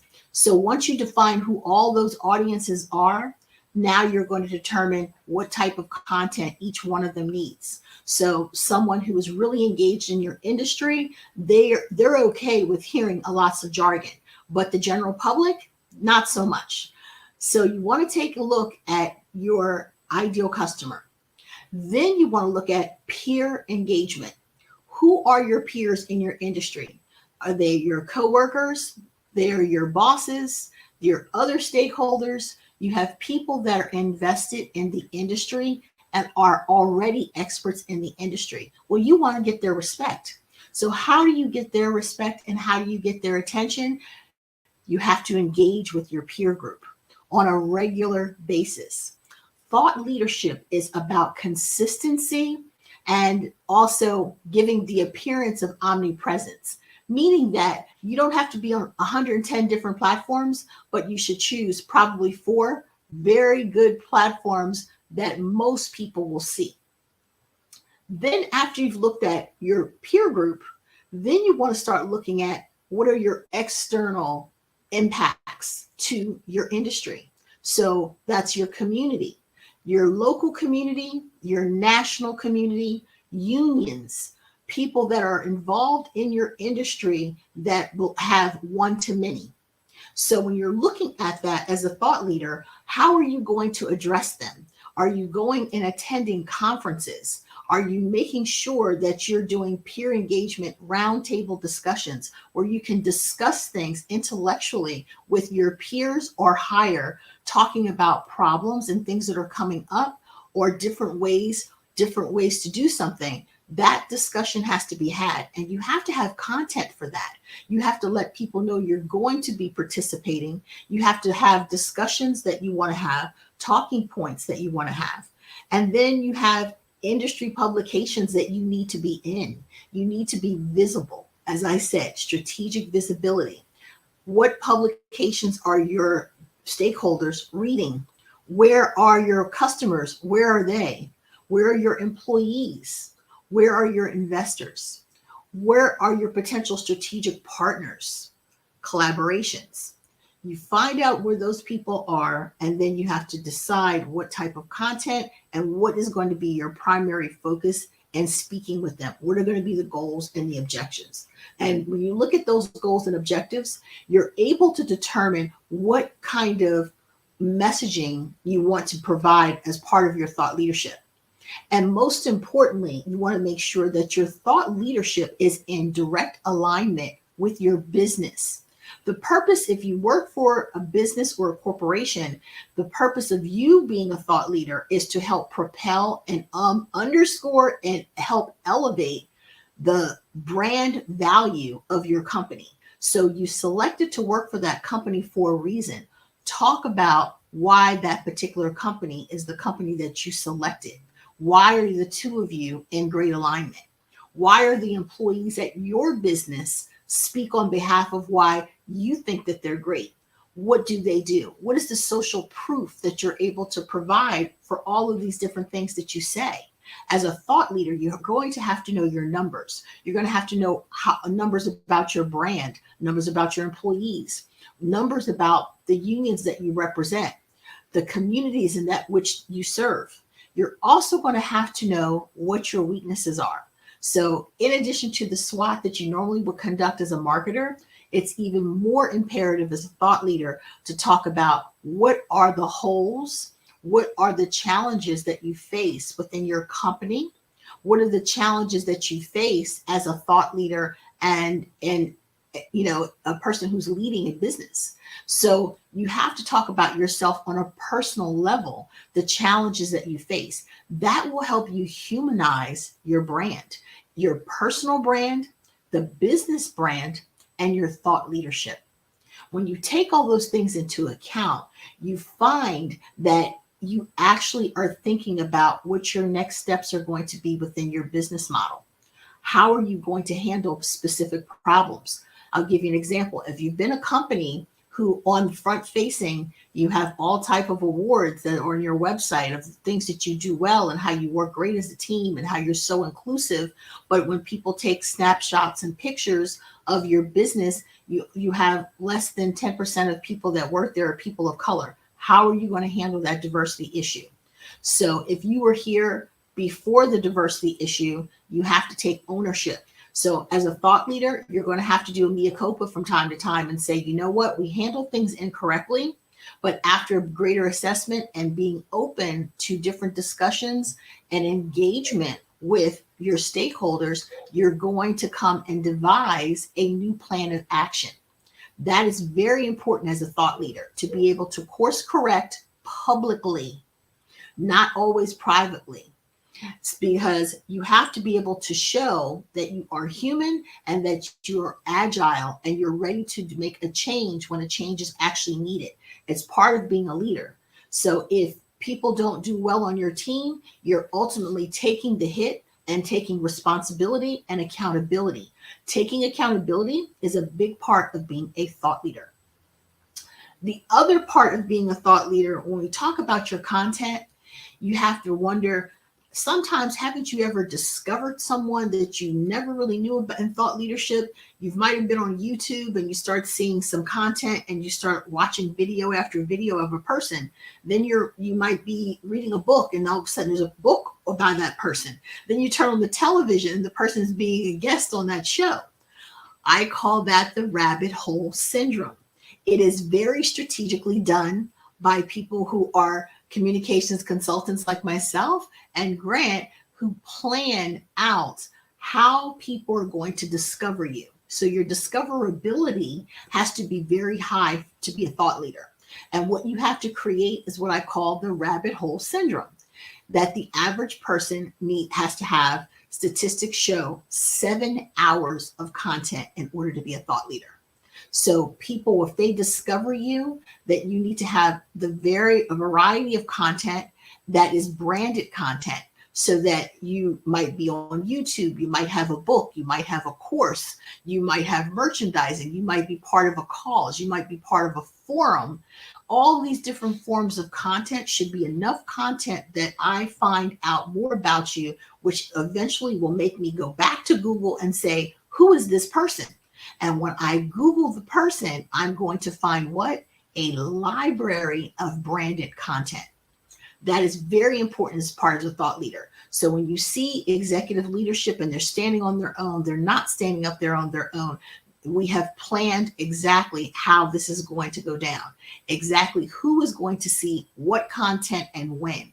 And depending on who you are as part of our ideal clients, that you might see different content than a soccer mom. A soccer mom might see different content than an aspiring CEO. An aspiring CEO might see different content than someone that works in the compliance department. But all of the content is all related to helping elevate the brand, the positioning, the authority, the credibility, and the trust of your stakeholders. So when you think about thought leadership, you have to look at your individual profile. Who are you as a person? Have you done an assessment as to how you want to help drive your brand, how you want to help be perceived within your company? How is that going to help complement your business? And you as an individual person, how can you humanize your individual personality? So you don't want to change your personality. If you're a very pensive, quiet person, then that is part of your thought leadership. If you're a person that's very gregarious and you're willing to get in there, you have to make that part of your thought leadership. And what ends up happening is whatever your special sauce is, don't dim your light, elevate, illuminate your light. Illuminating who you are, it helps you stand on a better, more stable ground. Because people who are going to help write for you, create for you, they're not going to be doing it for you. You want to be a thought leader where your content is created with you in mind. It is a joint collaboration. it is one of the most important collaborations that you will actually go into. It's a very lengthy endeavor because you have to really think things through on how you're going to be perceived, your company's going to be perceived, your employees are going to be perceived. You're looking at a much higher level and higher thought level. And because of that, you are constantly changing what you might be talking about because behaviors change, the market changes. So you don't fall in love with any one particular thing, but you have core mission, vision, and values, much like your company. But you're in alignment with your company's mission, vision, and values. But now we're going to hear it from the perspective of the CEO. And might I note, it does not always have to be the CEO of a company. You can run a department. You can be the president of your own business. You can become a thought leader, but you have to make the commitment to be a thought leader. You have to decide that you're going to have some sort of balance within your personal life and your work life, and then carve out a whole nother niche for you to be a thought leader. And I try to tell people when we talk about thought leadership, it's like deciding to become a preacher. Preachers have a job that they earn money from, so they're not dependent upon the church, but they also have community engagements and things that they do with their parishioners. But they also have to be in that pulpit every week. That is the commitment. So as a thought leader, you're going to be in a pulpit evangelizing what you think, what you feel, and how you're going to move the needle for business profitability and addressing controversial topics, sometimes agreeing with something that everybody else agrees with, and they want to know, do you agree as well? People are waiting with bated breath to hear what you're going to say. You're going to be in that pulpit talking to people, engaging with people, building key relationships. That is the key for thought leadership. It is not a one-way horn where you're just constantly spewing out everything that you think. By engaging with all your various stakeholders and peers, you're able to get top-down information. You're able to adapt to what is being said. You're able to look from the top down and from the bottom up of what trends and how those trends are going to impact your business. Is it a trend that you need to incorporate in your business, or is it something that you just need to address, but you've decided you're not going to participate? AI is one of those things. It is something that is prolific, so it's not going anywhere. So because of that, how are you going to incorporate and integrate AI into your business? How are you going to work with your employees on AI? How are you going to upskill your employees, your stakeholders? How are you going to be able to help your community? How are you going to help the profitability? How are you going to define that profitability with the advent of AI? That's just one example. So what I love to do, especially with thought leaders, is to get them involved in peer engagements where they're sitting at a round table and they're having discussions with people non-competitive to them, but have the exact same position. There's nothing better than seeing a group of CEOs sit together and have a conversation. But there's also an interesting conversation that takes place when you have people who have different topics, different titles. A town hall meeting where you have a union worker and you have someone who is a receptionist, someone who is a manager, someone who is a union representative, all at the same table sitting with management. Those discussions are very in your face because they're telling day-to-day operations.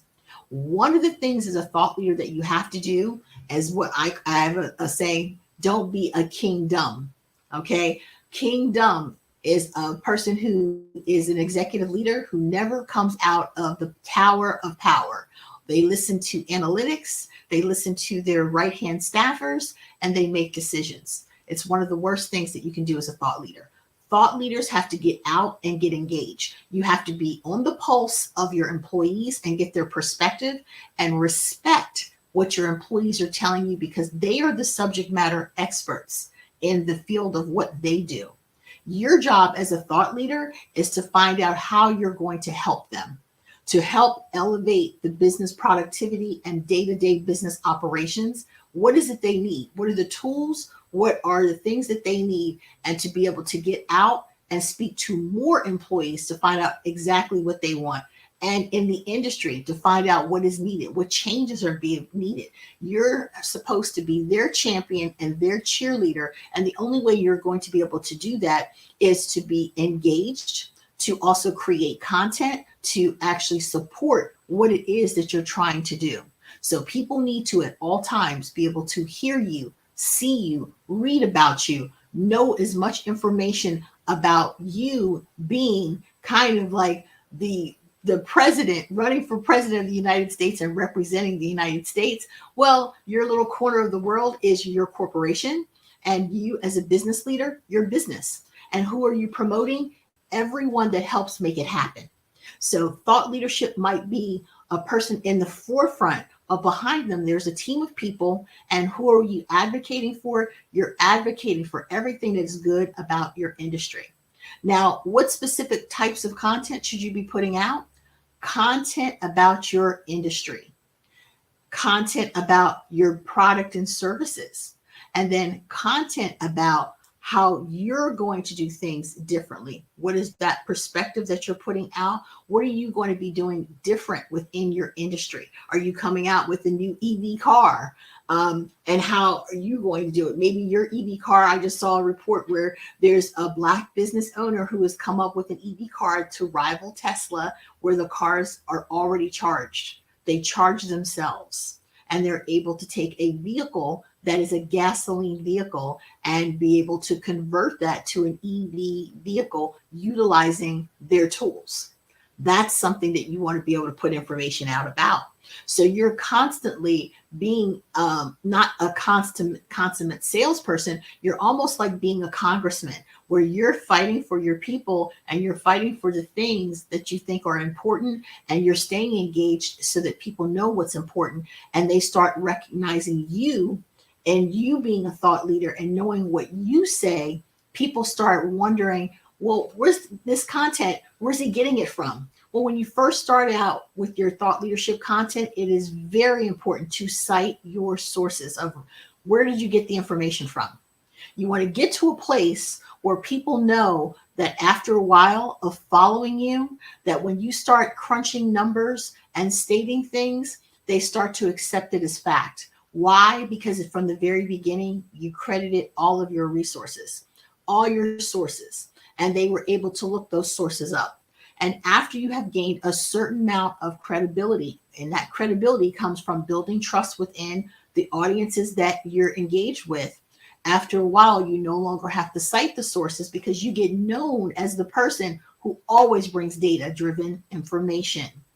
So citing your sources, having it available, being transparent, and doing as much research as you possibly can on the topics that you cover so that you're aware of the situational awareness of your industry. You know your niche better than anybody else, but as you become to grow in your thought leadership, you start talking about things that are near your niche, around your niche, so that you can speak to, better about your industry as a whole. And your individual niche within your industry is your core, but you start to learn from other people that you're engaging with that there are other things coming down the pike. How is that helpful? Because people are willing to pay for merchandise, products, and services that they deem to be premium. So if you are a thought leader and you start talking about something coming down the pike that your business is going to start investing in, people are going to keep a heads up. That's the reason why every time you have Alexa or Amazon says that they're going to do something, everybody, the market goes up. Why? Because they take the time to do the market research. They take the time to learn the marketplace, to learn the industry, to learn compliance. And what do they always do? Try to figure out a way to do something better in that industry. So they look at industries that are underperforming and they constantly think about how can we make that industry better? Is that something that we're capable of doing? As a thought leader, that's exactly how you have to think. The vision that you bring to the table the knowledge, the insights, and the perspective that you bring are going to help better position your company as a person that actually a product or service is premium, and people will pay more for that premium because they feel it has what added value. So when you add value to people's lives and conversations, you're someone who's going to always be welcome to the table. When you're always welcome to the table, people will want to know what your thought process is. Share your frameworks, share your methodologies. So your day-to-day business operations, if you're able to help someone else in need, then do that. Collaborate with other businesses so that you learn other businesses. As I said, thought leadership is not a one-way street.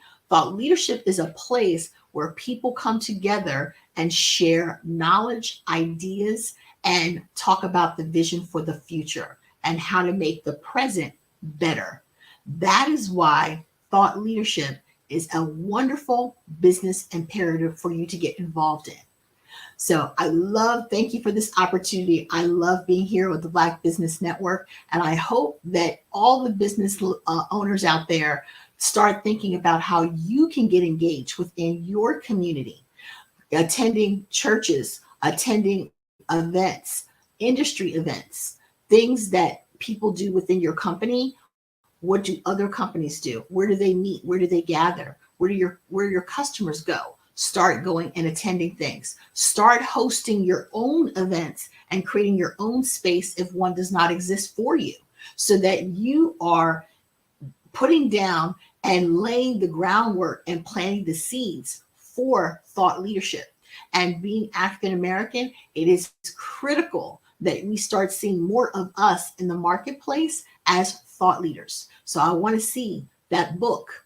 I want to be able to see industry awards and recognition and accolades, apply for them, apply for grants, apply for funding. Make sure that you're writing papers and blogs and newsletters about your business. Make sure you have a website that houses all of your various content and how people can get in contact with you.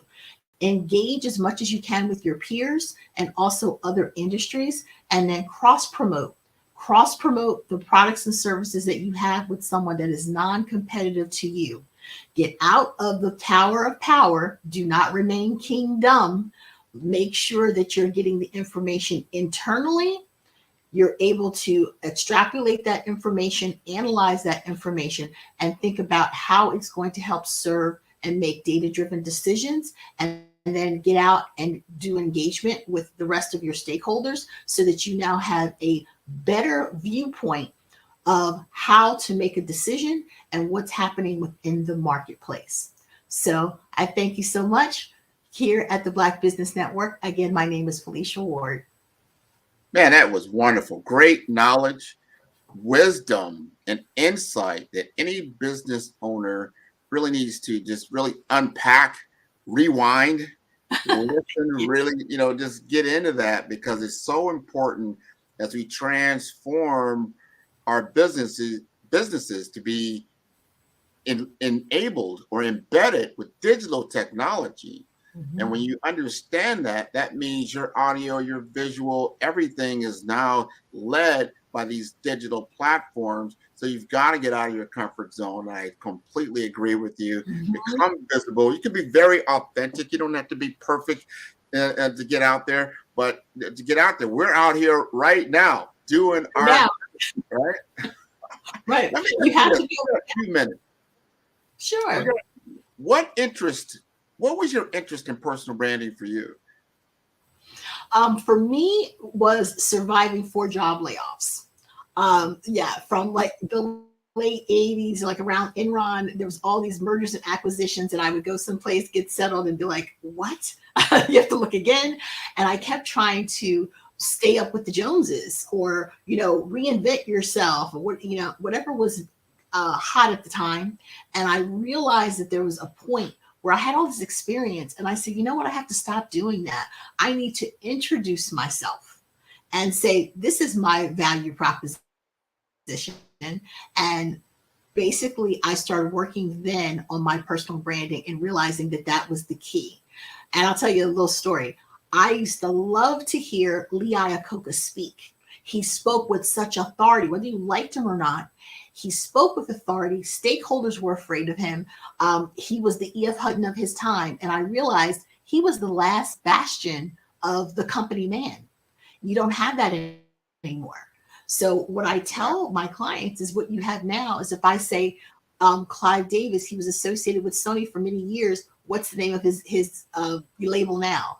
If I talk about JV and all these other different people that are out there that have businesses, if you're hard pressed to know the name of the business, you more know who Forliano is and all these different people, the spokespeople for all these marketing brands.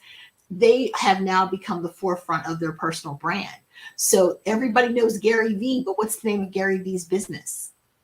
Right. Everyone that's on Shark Tank, you know their personal brand, but you can't remember the name of their business because the name of their business doesn't matter. Your knowledge is portable wherever you go.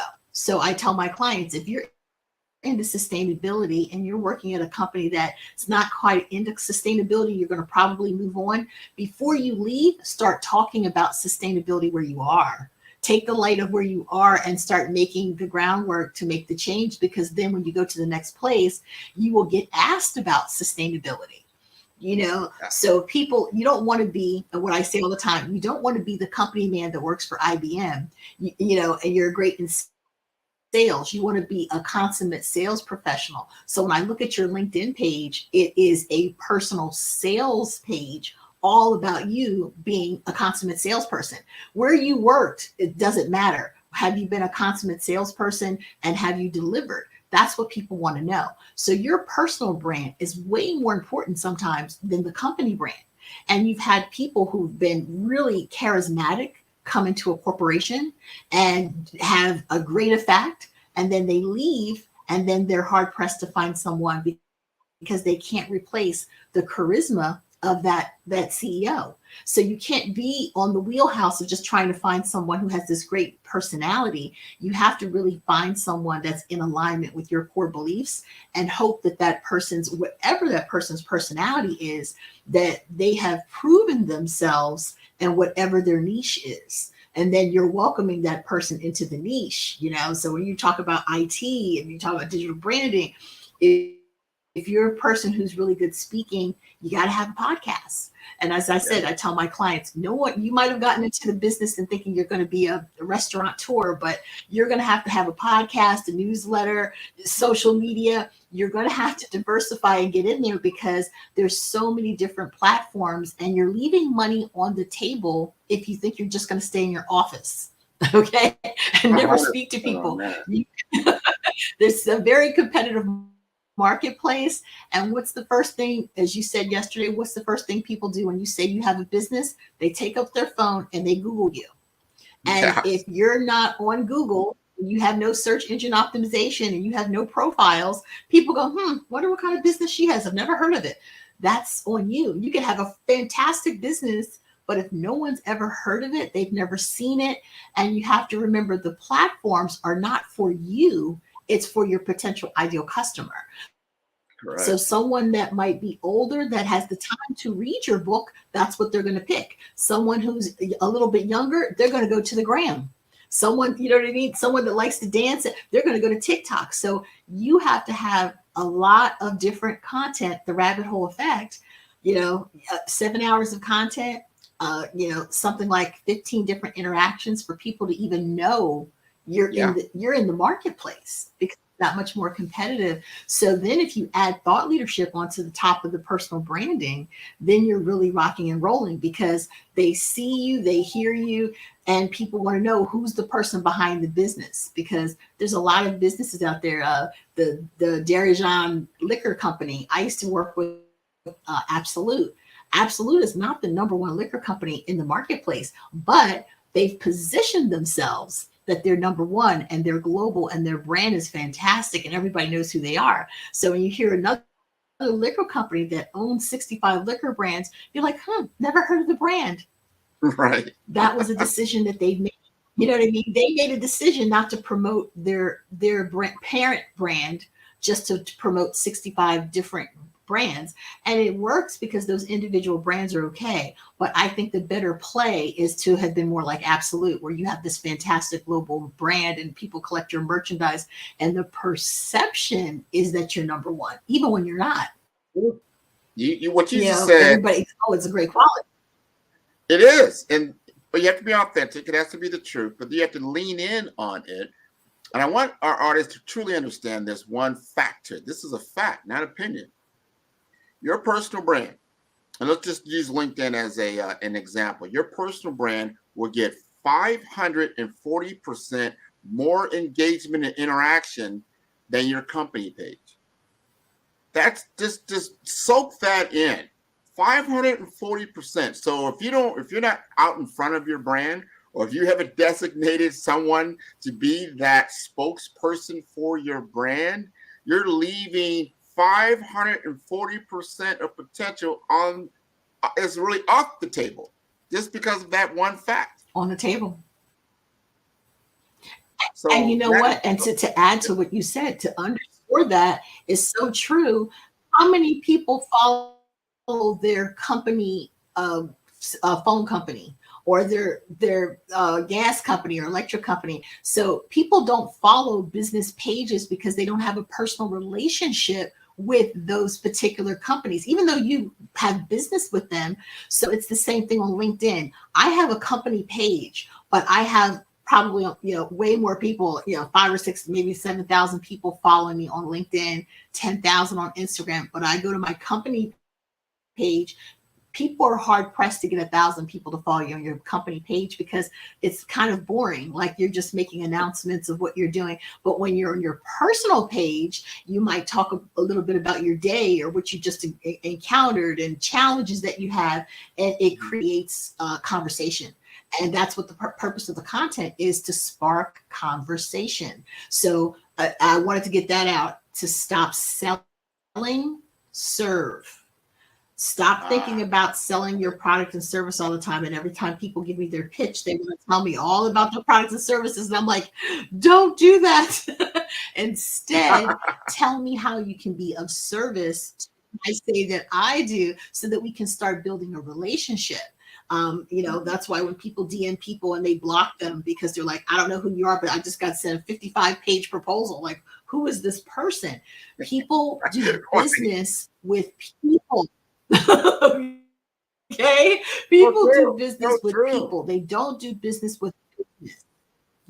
So when you say I work for this great company, I kind of course correct my clients and say, I don't care what company you work for. It matters not today. People want to know more. What does that company stand for? And they're like, well, what do you mean? And I say MCI, Sprint. There's a bunch of companies that no longer exist.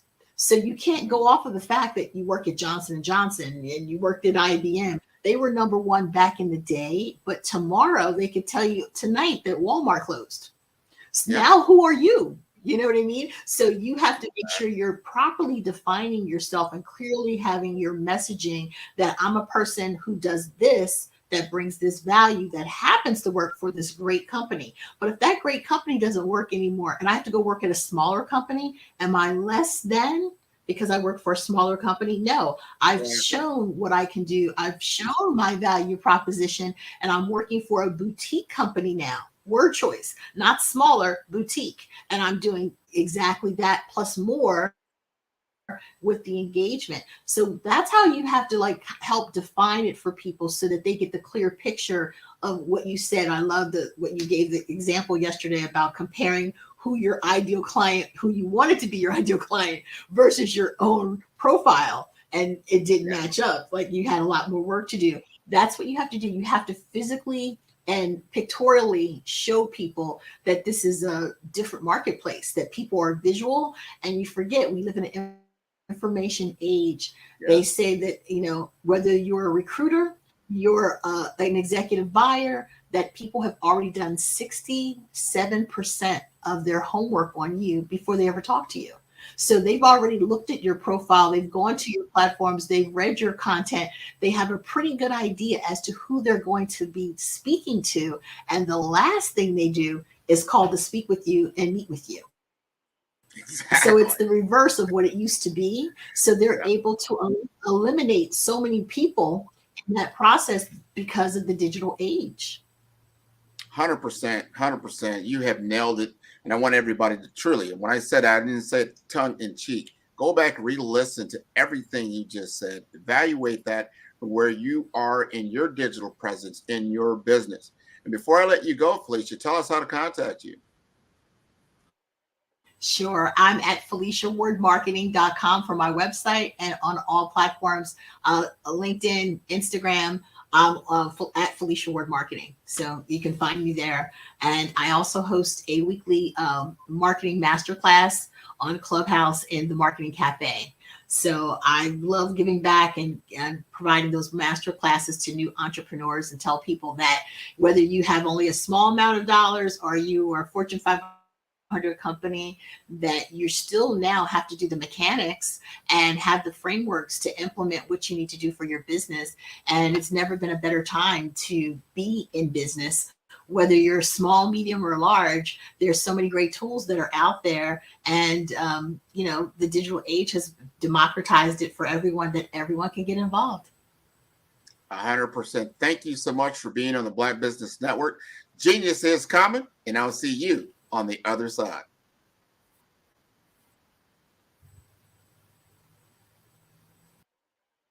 All right, that was wonderful. The Black Business Expo's mission is to raise funds for high school seniors going to college or K-12 entrepreneurs. This expo is a fundraiser for students. You may go to www.blackbusinessexpousa.com to donate to the scholarship fund, or use the Cash App that's on the screen below. That's $BBXUSA. Our goal is to give laptops and up to $5,000 to 10 students. Students can register online at www.blackbusinessexpousa.com. Every dollar counts, so we want to remind you to donate to the scholarship fund. We'd like to thank our Black Business Expo USA sponsors for December 2023. NC100, Moody Capital Partners, Suede Soul, Lotus Rocher Coaching and Training, The Hello LLC, Carolina, Virginia Minority Supplier Development Council, Step Management, 5-Star BDM Media, BHS and Associates, Margie McLean Foundation Incorporated, Genius is Common, Earth Essentials, Milani Shiny Global, Executive Woman Success Institute, The Quality Coaching Company, Superwoman Business Services, Creative Force Studios, Lee Entertainment, Artistic App Design, Black Business Expo USA. Genius is Common, and I'll see you on the other side. Hello, I'm Dr. Madeline Ann Lewis, President and CEO of the Executive Women's Success Institute. And my genius is helping women accelerate the path to success.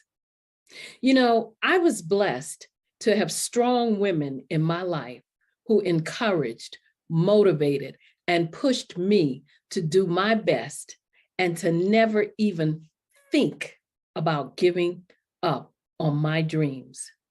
So I say to women, we must show up to rise up.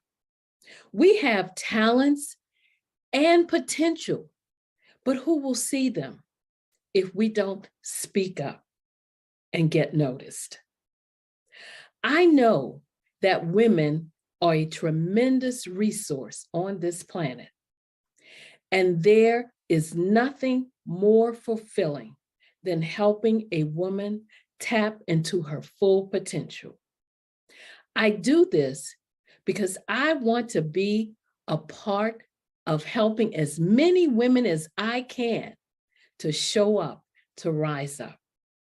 I do this because genius is common.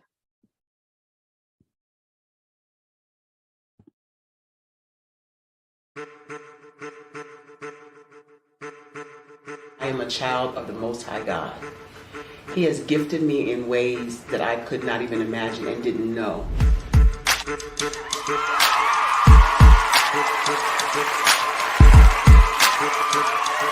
was a time when I didn't know who I was. I listened to other people tell me who I should be, what I should do. I listened to people telling me that I should be a boutique owner, that I should be a construction manager, that I should be a laborer. Have you ever felt like you should do something else, be something else, go somewhere else, be wherever you wanted to be, and you felt like you were in a box? Anybody in the room? And you couldn't get out? Anybody in the room? And you kept trying to go and you couldn't get out? Anybody in the room? But let me tell you, you need to rock the box. Rock the box.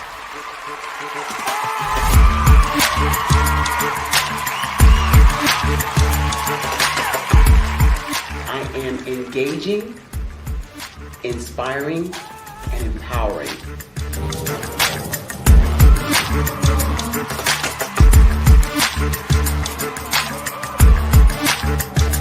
I would give you everything I know.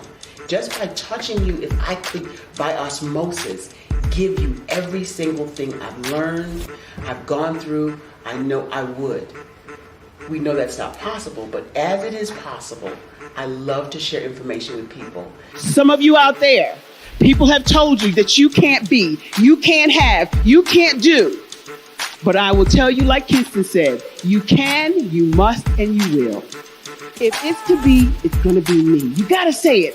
If it's to be, it's going to be. If it's to be, it's going to be. If it's to be, it's going to be.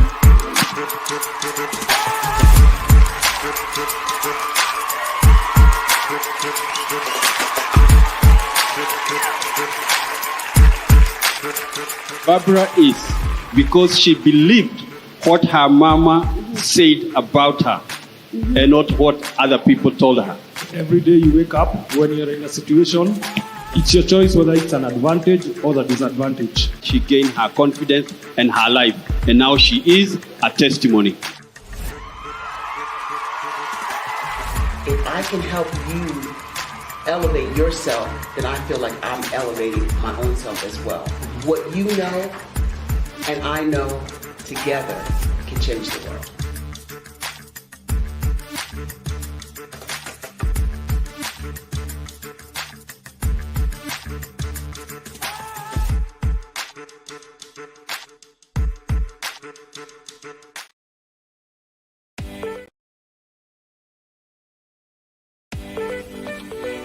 You are in the right place at the right time. The Black Business Network opens again for its Black Business Olympics, a 24/7 broadcast on business, strategies, global branding, social media marketing, finance, advertisement, and much, much more. Featuring the top, most powerful entrepreneurs and speakers and thought leaders from all around the world as they gather together for this phenomenal event.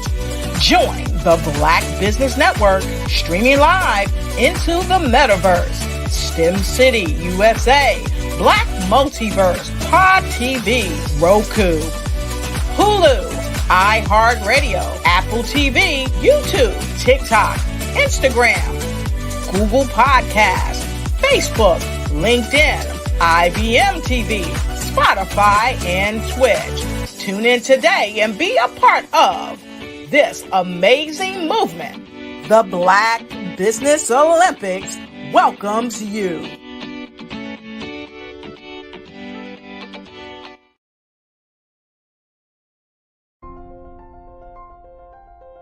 What if you could build your own city? A place where every child can find nurturing people to help them achieve their full potential. A place where every adult can access job training support. Where health education is abundant. Where social justice ruled the land. A place without limitations. Welcome. You have arrived at STEM City USA. It is what every city should be. A safe and trusted community where you find people and resources to help you become everything you are and beyond. STEM City is unlike anything you have ever experienced. It is a digital twin of the world around you, only better. STEM City is about energy and soul renewal. It is more than a digital world. You can almost feel the power of live cultural events, music, and theater. STEM City promises a better future for children with caring mentors and hands-on activities with dedicated tutors to support our youth. STEM City is your passport to a healthy lifestyle with weekly events addressing our community's many issues. STEM City is your financial well-being with helpful information on wealth management, career advancement, job training, and so much more. STEM City is the community you deserve. It is the city where your dreams can come true. STEM City USA, a place in the sky that is accessible to all who reach for the stars.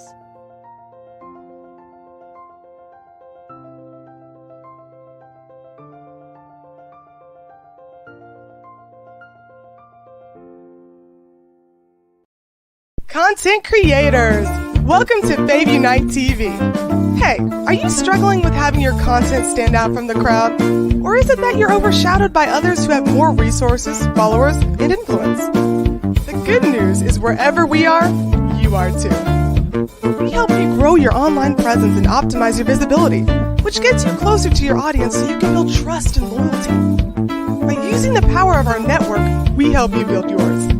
Fave Unite is a powerful tool to connect you with your friends, followers, and fans. And when fans rule, everyone wins. Join us. Fave stands for fans, artists, and venues. Submit your content today.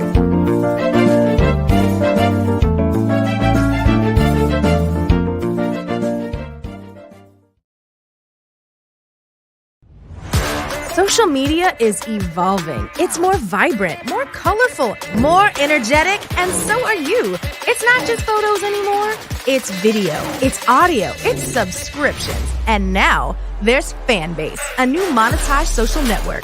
Fanbase delivers the complete native app experience with full content monetization for every user. No algorithms that shadow ban your engagement or growth, and no ads. Follow anyone for free and subscribe directly to your favorite creators for $4.99 a month. Plus, show some love by tipping on any post. Also, make a Fanbase page and monetize your content the same way. Finally, connect with your followers by posting the amazing content you already create. And now, get paid for it. It's time to energize and monetize. Because everyone's a fan of something, and everyone has a fan base.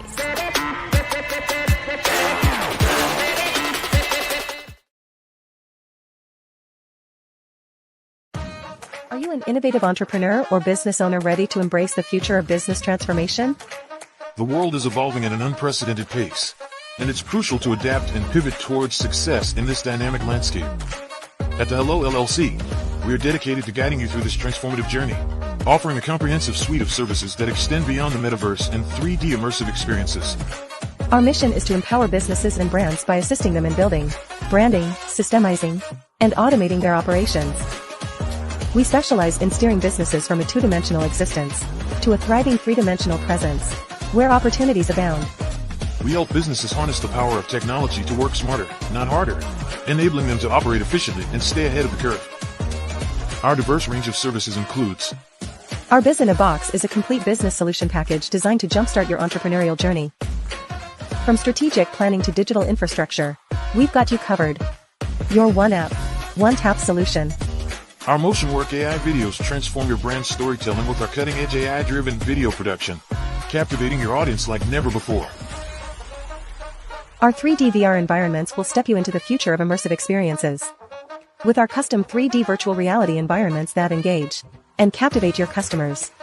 Lastly, in our Pivot membership program, we offer tailored guidance and support to either show you, teach you, or take care of the transformation process for you.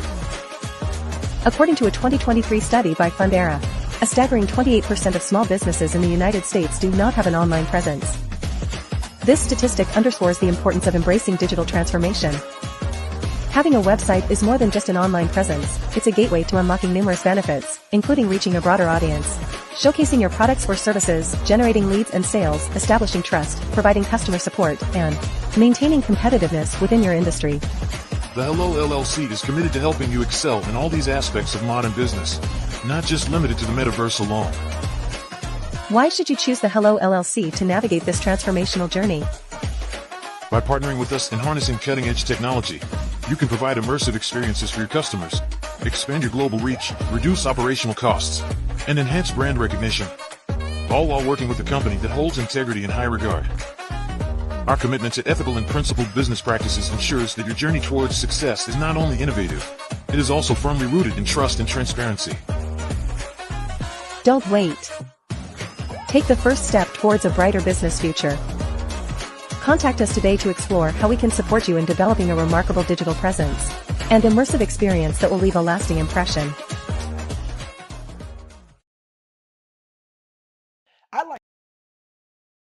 I'd like you to imagine with me, if you will, opening an app where you can collaborate with like-minded individuals from around the world, get inspiration and in-app tools to launch and grow your business, as well as share your knowledge and earn compensation, all in one app.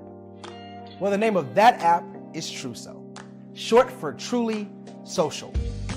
Hi, I'm Matthew Newman, the founder and CEO of Truso. A new concept in social media, Truso is designed from the ground up to be a platform that's both social and empowering for all its users. How exactly do we do that? I'm glad you asked. First, Truso brings the world together via video. Psychologists assert that video provides a significantly more effective connection than audio only. When you enter a community on Truso, you're face-to-face. Second, on Truso, you don't have to have 1 million followers to monetize.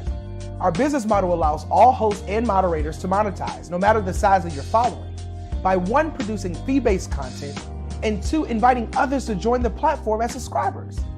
Even more, Truso has an in-app resource library with over 100 free resources, forms, and documents to help you build your brand and grow your business. Third, Truso is inclusive. The deaf and hard of hearing communities make up 360 million people worldwide. Unlike audio-only apps, Truso embraces this community, providing a networking platform that allows them to participate via video and closed captioning. We even have a deaf and hard of hearing foundation in the works as well. Fourth, Truso is both social and safe. We refer to Truso as a virtual extension of the beauty shop, barbershop, and brainchild of the community. A place where there's laughter, along with wisdom, growth-oriented conversation, and genuine connections in a safe space. Truso even has proprietary security to ensure we maintain a safe environment for everyone. Where are we at now? Truso is live, y'all. We've launched in beta and we're acquiring users daily. We have an incredible development and marketing team, plus amazing celebrity influencers at the table, helping us spread the word around the globe, beginning within the African diaspora and beyond by creating a safe space for growth, connection, and collaboration. We're truly excited about Truso. We've created something special for which there is a global market. And we invite you to embark on this journey with us as a shareholder. The future for Truso is truly bright. Join us and let's go there together.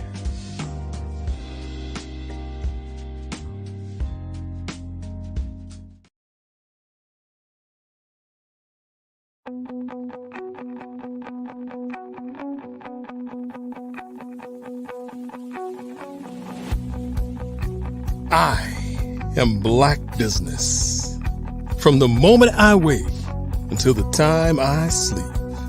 Yes, I am Black Business. I am Black Business. Tell me, are you Black Business? I am Black Business. Do you support Black businesses? Listen, I support Black business because I am Black Business. Black Business Expo, one of the largest business showcases in the history of Black business in the world. The world!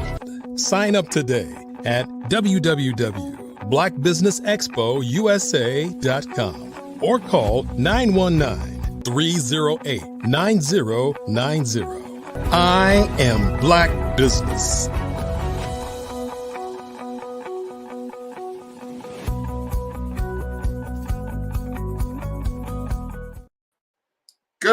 afternoon, everyone, and happy holidays. Business owners, entrepreneurs, thought leaders, and corporations. Welcome to the Black Business Network. My name is Grant McGaugh, CEO of 5-Star BDM and host of the award-winning Follow Brand podcast and TV series. I'm your business moderator for this afternoon on the Black Business Network. The Black Business Network is a 24-hour business network showcasing Black businesses, business owners, entrepreneurs, and thought leaders worldwide. We are speakers from North Carolina, London, Singapore, Africa, Japan, and cities all over the United States. The Black Business Network is a global community sharing its business knowledge to empower, inspire, and educate businesses about business. It is my profound honor to introduce Spiritual Teak, a beacon of healing and transformation in our world today. As a natural empath, Reiki master teacher, transformational speaker and coach, theta practitioner, and a soon-to-be published author, Teak embodies a unique blend of spiritual wisdom and practical guidance. With her innate abilities and deep understanding of energy work, Teak has devoted her life to empowering individuals to ignite their true power and rediscover their purpose.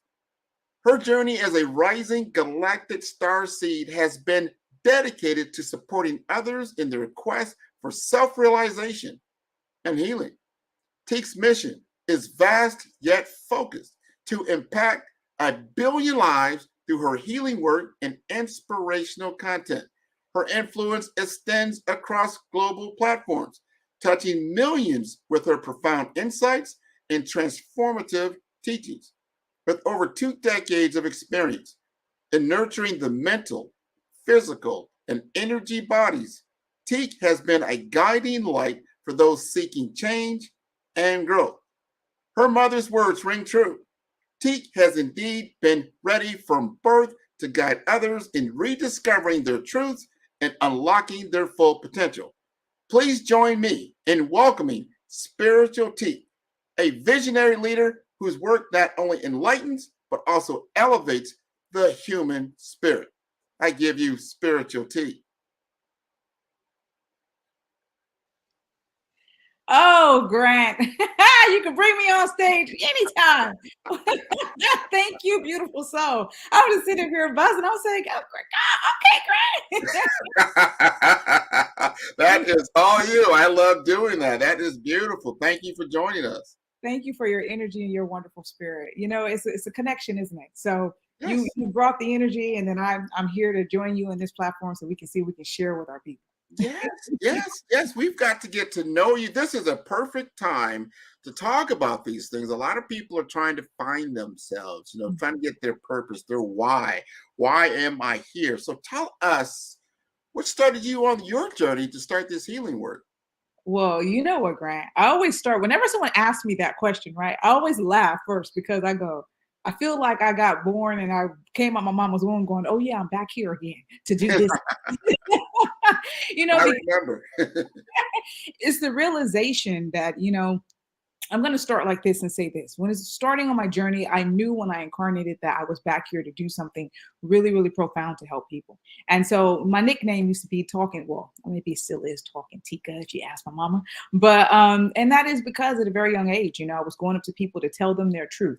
Now, back then, things were not necessarily as accepted as they are now, or starting to be more. People are starting to become more aware or being more outspoken about, spirituality and what that means to them. And so for me in the beginning, it was a very sort of, Grant, it was a little secretive situation. So I felt like I was living out of 2 lives. I had this inner knowing, this inner connection with spirit, the things that came into my mind's eye, the insight. And then I had, the other side of me that people seen where it was like, okay, well, she's an academic, she's into school, she's doing this, all the things that people would expect, a young person to be doing. But it was a hardship, I would say, because, when you're not living authentically and you feel like you have to live out of 2 worlds, then it impacts the vessel. And then I had to make a shift and say, but I am both. And I can't live in 2 different worlds. I have to merge them into one, which meant that I had to be confident standing in my truth, being a spiritual being. And that took a little bit of work, Grant, in all truth, but it got me to where I am today. And that's important. You have to live your authentic self. It's okay to be who you are, especially like you said, this is 2023. You have to be who you are. Life is short. I think the more you live, you understand you have a short episodic time. It's your story. We're expecting you to take the stage and live your story because you are the authentic piece to this puzzle we call human life. Absolutely. Now, we need your definition. How do you define spirituality? What does spirituality mean for you? Well, you know what spirituality means for me is how I connect with my God and my creator. And I do my best to get away and step away from religion and spirituality because, I grew up Christian and I still hold those core values. And sometimes I meet, I'm going to use the phrase new age people. And they're like, but you went to church? Of course I went to church. That was my upbringing. It's very much so a part of my fundamental being to this day. But I have a deeper sense and understanding that we are not just the only ones vibrating on this planet. I have a connection with what we call energy. Energy is everything and everything is energy. Science will tell you that. But in the same breath, that expansive hypersensitivity to energy. So when I think about spirituality, it's the connection to all things, okay? And having the awareness of being connected to all things. And so I call it like levels of awareness because my level of awareness, Grant, will be different than your level of awareness when it comes to your spiritual journey and what that means to you. So I might say to you, Grant, I can hear the vibrational frequency of a tree. And you might look at me and go, all right, T. But that's a level of awareness because I see things in my mind's eye and the trees are alive. They do vibrate at a certain frequency. But to say that and attempt to make that a norm will frighten some people because they're like, that sounds weird. But I can only normalize who I am and say, well, actually, the tree does vibrate at a frequency. And now there's technology you can put onto a tree and you can hear the signal, the frequency. So again, things are starting to merge science with spirituality and people are beginning to see that what we're talking about at the baseline is energy. So when I look at spirituality for me, it starts with my core way of being. I know that I'm a spiritual being and I have to go up here with my hand, right? I know that I'm a spiritual being having a human experience. Yes. Okay? And that's the important piece of this. I'm not a human being having a spiritual experience because they don't work like that. No, it's an understanding and an awareness, as you just stated. Very much aware trees do vibrate. Everything does have a frequency. This is how we're talking to one another right now because of an established frequency. I'm in information technology, so I understand that without being attuned to the same frequency, we cannot have a continuous conversation like we're having right now. So your ability to be able to communicate at that level is great. People have, it's probably like 1 billion Christmas tree. I mean, maybe not that many, but there's a lot of Christmas trees in people's homes right now. A lot of people don't really understand why that is. What does that tree represent? A lot of times people don't understand that tree actually represents the universe, the actual universe, right? Absolutely. And I'm grateful that you brought that up because a lot of people gravitate. There's this book by Melchizedek called The Flower of Life. And it merges sacred geometry and talks about the different symbols, etc. But, there's a tree of life. And so when you break down that symbol and what that actually means, but we are talking about the fabric of the universe. We're talking about when you can break down the symbols, the sacred geometry, we're looking at mathematics as well. So again, we're about merging things together in that sense. And when I think about a tree, and you think about this, the tree, the tree is life. When you watch the seasons and the cycle, right, it goes through change. So through each season, spring, you go through fall, the leaves fall off, you go to winter, it's a bit of a calm season. And then you get into spring, you spring forward, and then summer is all bloom, right? And it's a bit like our lives. And I seem to tell people that when you're on this spiritual journey in this path, you got to honor the season that you're in. And then you got to honor how you're growing in that season and being patient and kind with your vessel. So for me, even tapping back into what you're saying about spirituality, every part of what you're doing is spiritual because you're connecting to the frequency and the fabric of your life and when the moment that you are in. Awesome. Like that. So we've established our baseline. We are in the tree, right? There's twinkling lights. People don't realize those twinkling lights are actually the stars. That's why they did that. Mm-hmm. So now we got that out of the way. I want to understand what a Reiki master teacher is. Help us understand that. Mm-hmm. I sure will, Grant. That means I got these healing hands. I remember, I'm going to tell you a story. I remember my pastor back in the day, I think I was like 21 years old. So she, in the church, we say evangelist, right? And so she would have us lay hands on people. And so the thing is very similar. We're pushing energy through our hands and setting our intention to send love and light or healing to the person in front of you, right? So the pastor can lay hands on you and channel spirit, right? And do the same thing. So Reiki, by term, it means life force energy. And it was created in Japan, okay? But when I say it out my mouth, I have to bring it back to the baseline. So when we talk about energy, we're talking about, to me, that's source. So that means that anyone could tap into that energy. Okay. So being a Reiki master teacher, and I, again, even saying those words, because I don't believe anyone is the master of anything, because I feel like we're always evolving. So you can hold a pose in yoga, for example, but you can always go a little bit further. You can read, but you can always read more books, So, but that's the title in terms of being able to teach. So what Reiki is basically is an opportunity of what's the alternative healing. So Reiki is life force energy. So you're channeling this energy through to help people in terms that they have sort of stagnation in their body, they have pain. Like, for example, one of my clients has systemic lupus. So she gets a lot of pain in her body. So by coming to Reiki treatment, it's not to get into Western medicine. It's like an alternative way of sort of healing. So in that practice, I'm literally tapping into life force energy as a channel and then pushing love and light into her body. And the energy goes to where it needs to go to help dissipate the pain. So for example, she had a targeted area in her shoulder, then I will focus on that. But there's key places that you would actually focus that energy. Now, to become a Reiki master teacher, then I had to take and practice, in some courses. But practice means I'm giving myself the opportunity to become familiar with the energy. And when you practice anything or connect to anything, what do? You expand your awareness even more. So I channel that energy as a clear vessel. So I teach people to be able to do that. So that's what they call a Reiki level 1 or level 2 or mastery sort of attunement course. So in Japan, the creator of, well, I'm going to say creator, but who channeled the information down from source and then began to teach it. There's certain symbols, et cetera, to sort of magnify the energy. So when people are being attuned, they are practicing. So the energy as it flows through. And then as you go through the different stages, then you learn different symbols to empower the energy. That is so, first, it's very interesting. Very, very interesting. And you've been successful. I took a look at your website. I'm like, wow, first is very nicely done. Thank you. I like that. And it flows. So tell us about the business aspect of what you do and why people will be interested in working with you. Yes, of course. But what I do is I support people to find their truth and their purpose. And I believe that I'm a reflection of everyone that I come in contact with because I'm a spiritual being having a human experience. And so having the opportunity, I say opportunity because having a human experience, many, if not all of us have been through trauma.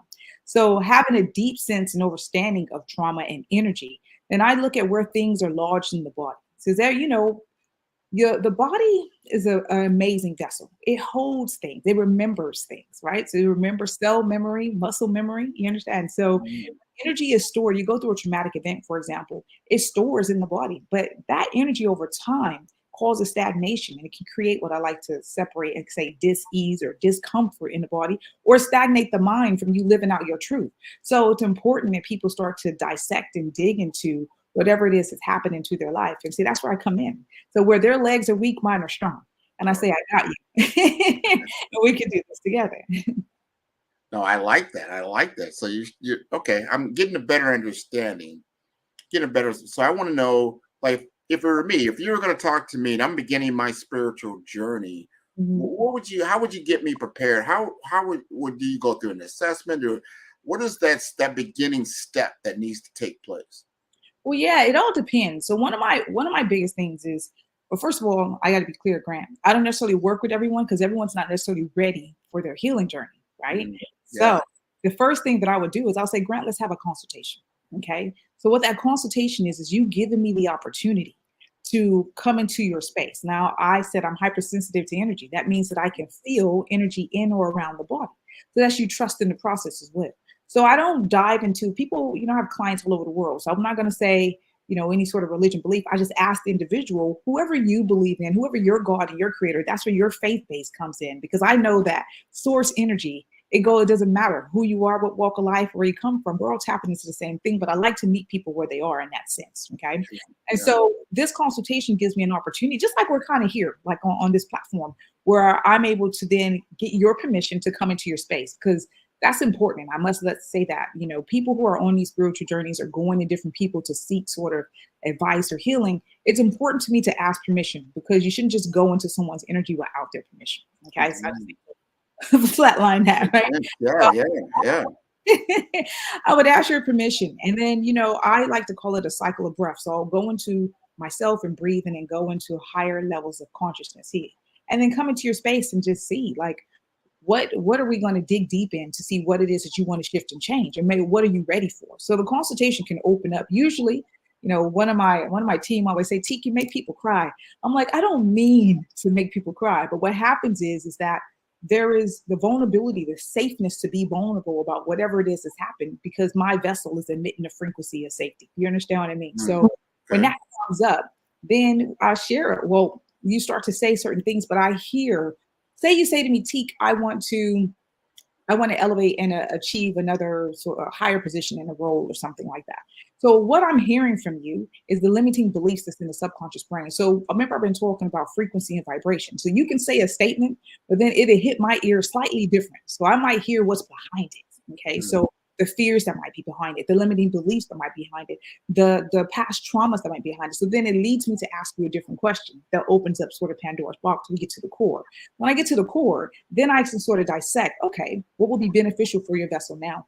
And then I actually step away from the consultation once I figure out and hear what I need to hear. And I go back and I channel up, and then I come with a proposal, because what I don't want to ever do is just, for example, like I do Reiki and say, you know what, Grant, come for Reiki, and Reiki's not for you right now. See, I believe in being authentic. So I need to make sure that I'm giving the vessel exactly what they need, but it has to come from spirit. Right. Do a disservice.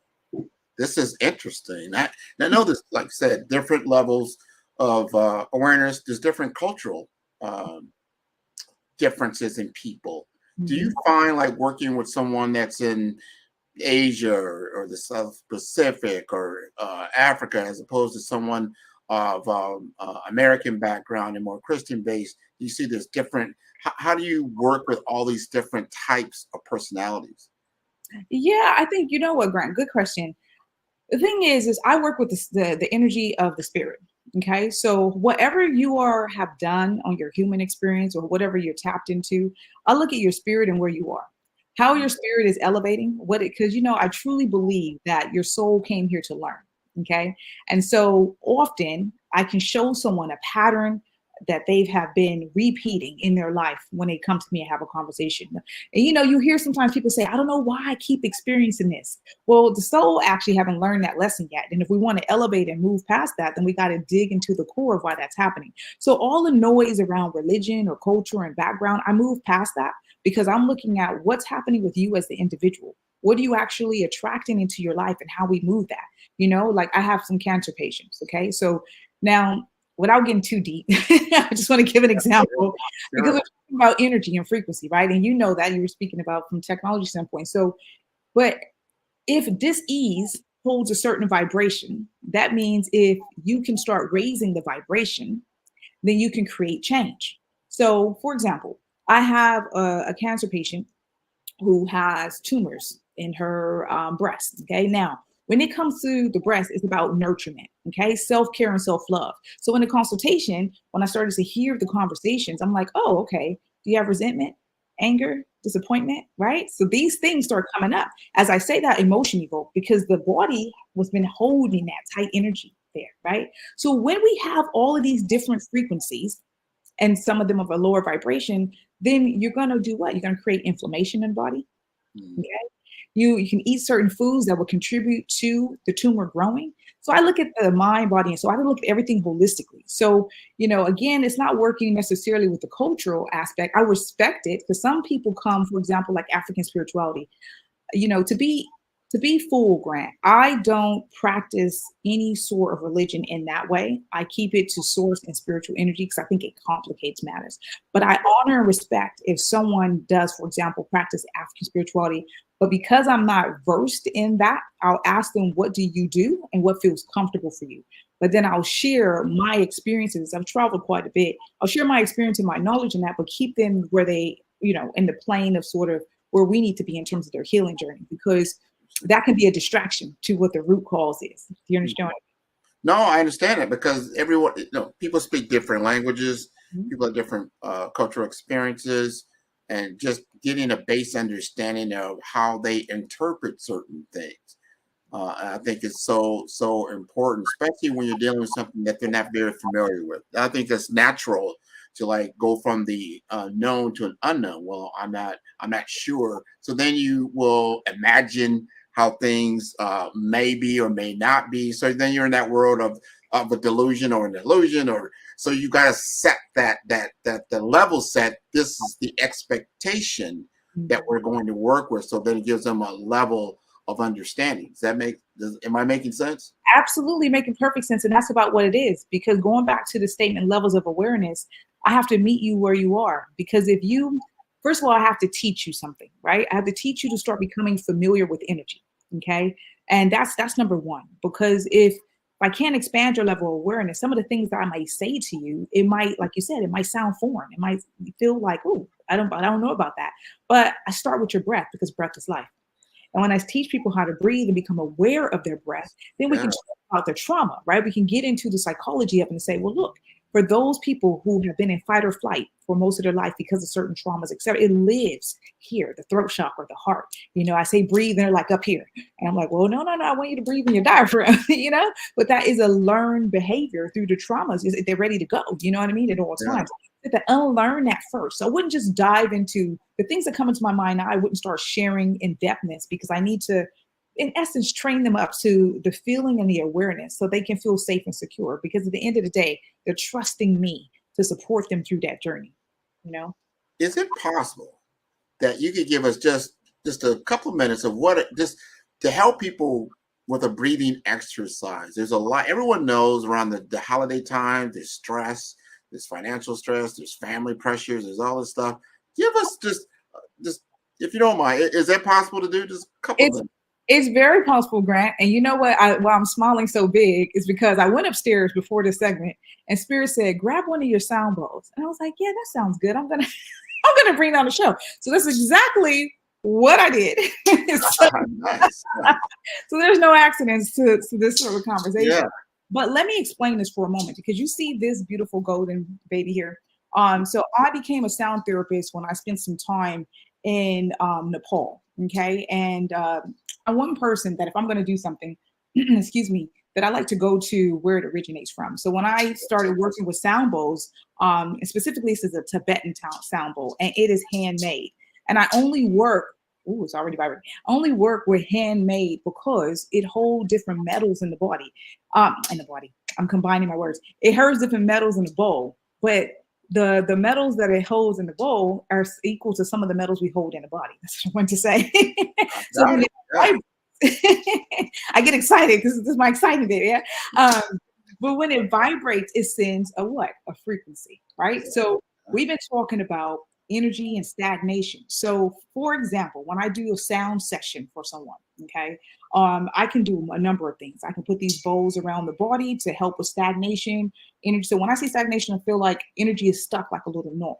And basically what it do is like shake it up, shake it apart. And that's what we want to do. We want to reduce the inflammation. We want to reduce the blood to go flow. We want the blood to flow in the body, etc. And it promotes sort of mindfulness, bringing somebody to an immense calm. Most people go to sleep on me. So Grant, when I start playing this bowl, I don't go to sleep on me, okay? Yeah, I'm listening. So what I'm going to do with sharing that, because I think it's quite important that people understand that it's connected, but this bowl is a B note. So just like anyone out there who is a musician, they will understand this a lot better. I'm not a I'm a sound therapist, but I'm not like a guitar player or something like that. But each bowl has a different note, and this is a B note, okay? And so the B note is the crown. Yeah. So I'm going to play, maybe like 30 seconds or so of this. So what I usually ask people to do, okay, is we don't want to block all the energy. So I always tell people to put their feet flat on the floor and they turn their palms up, okay? And so I call it a cycle of breath. So I get people to do 3 breaths, and that's 1 cycle, okay? So I'm going to guide you through to that. Grant, you're going to be my participant. I am. I represent the audience. This is great. Perfect. Okay. So I'm going to close my eyes with you for a moment. And then on my count of 3, then we're going to breathe together as a collective. Okay. So 1, 2, and 3. And go ahead and take a deep breath in for me. And expand as far as physically possible. Hold. And a gentle exhale through your mouth.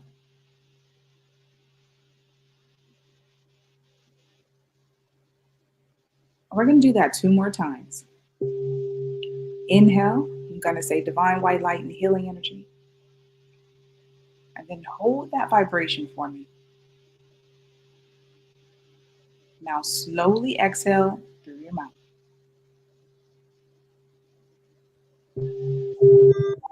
Beautiful. And one more time, take that breath a little bit further for me, Grant. Inhale, divine white light and healing energy, and expand in the abdomen. Expand, expand, and hold that vibration. Now slowly exhale through your mouth.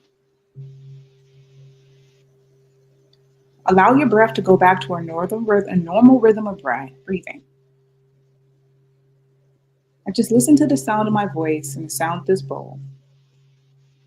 Bring the awareness into your mind's eye, that space between your eyebrows. And then bring the awareness into your heart.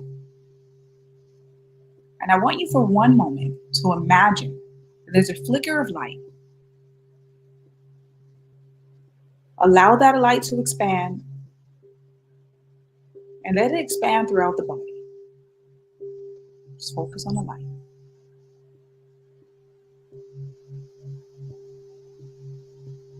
Expand, expand.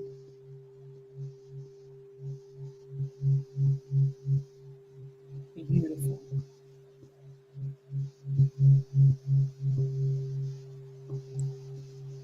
Bring the awareness into the base of the feet. And I want you to imagine, just like a tree, their roots began to grow, securing you into the earth. And let your roots grow as far and as wide as you can imagine. And then I want you to take another inhalation and imagine that those roots are becoming illuminated of divine light and healing light. Let that light move up the roots into the base of your feet, igniting every cell. Up your legs, up your spine, into your heart, your throat chakra, your mind's eye, and your crown. And let's expand that light 3 feet, 6 feet, 9 feet above your crown. Create a circle in your mind's eye with you in the center. Take another deep breath in. Bring your awareness to your heart and exhale. Beautiful. When you're ready, bring those hands together for me. Just gently rub them together and cuff them over your eyes just to bring some of that energy into your eyes. Slowly exhale. And then you can gently open your Wow. eyes. How was that for you, Grant? Oh no, I feel, very renewed. For certain, that was great. I feel the energy flowing, throughout my body. Yeah, that is wonderful. I like that. Was that your first time hearing the sound bowl? Yes, Oh. I believe so. I've heard certain sounds, but I haven't gone through an exercise like you just brought me through. So that was Okay. very good. Yeah, I like the imagination, the focus, being able to visualize. The visualization was there as well. So very good light and sound exercise. Excellent. Thank you, Graham. Great. I'm grateful that you enjoyed that. Oh yeah. No, I like that. I like what you're doing. So I see you have a very large following. Yes, I guess so. You know what, Grant, I get all shy with that sort of stuff because the thing is that, my sister said something to me because I said, the mission is to empower, impact billions.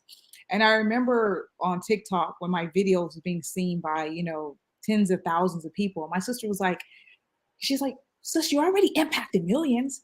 I said, well, no, sis, I don't have that following. She said, but millions have seen your videos. Thank you, young person. Put it into perspective because it's true. The mission is to empower and impact people to feel and encourage them that, you know what, they're safe in this world. They're safe to be their true, authentic self.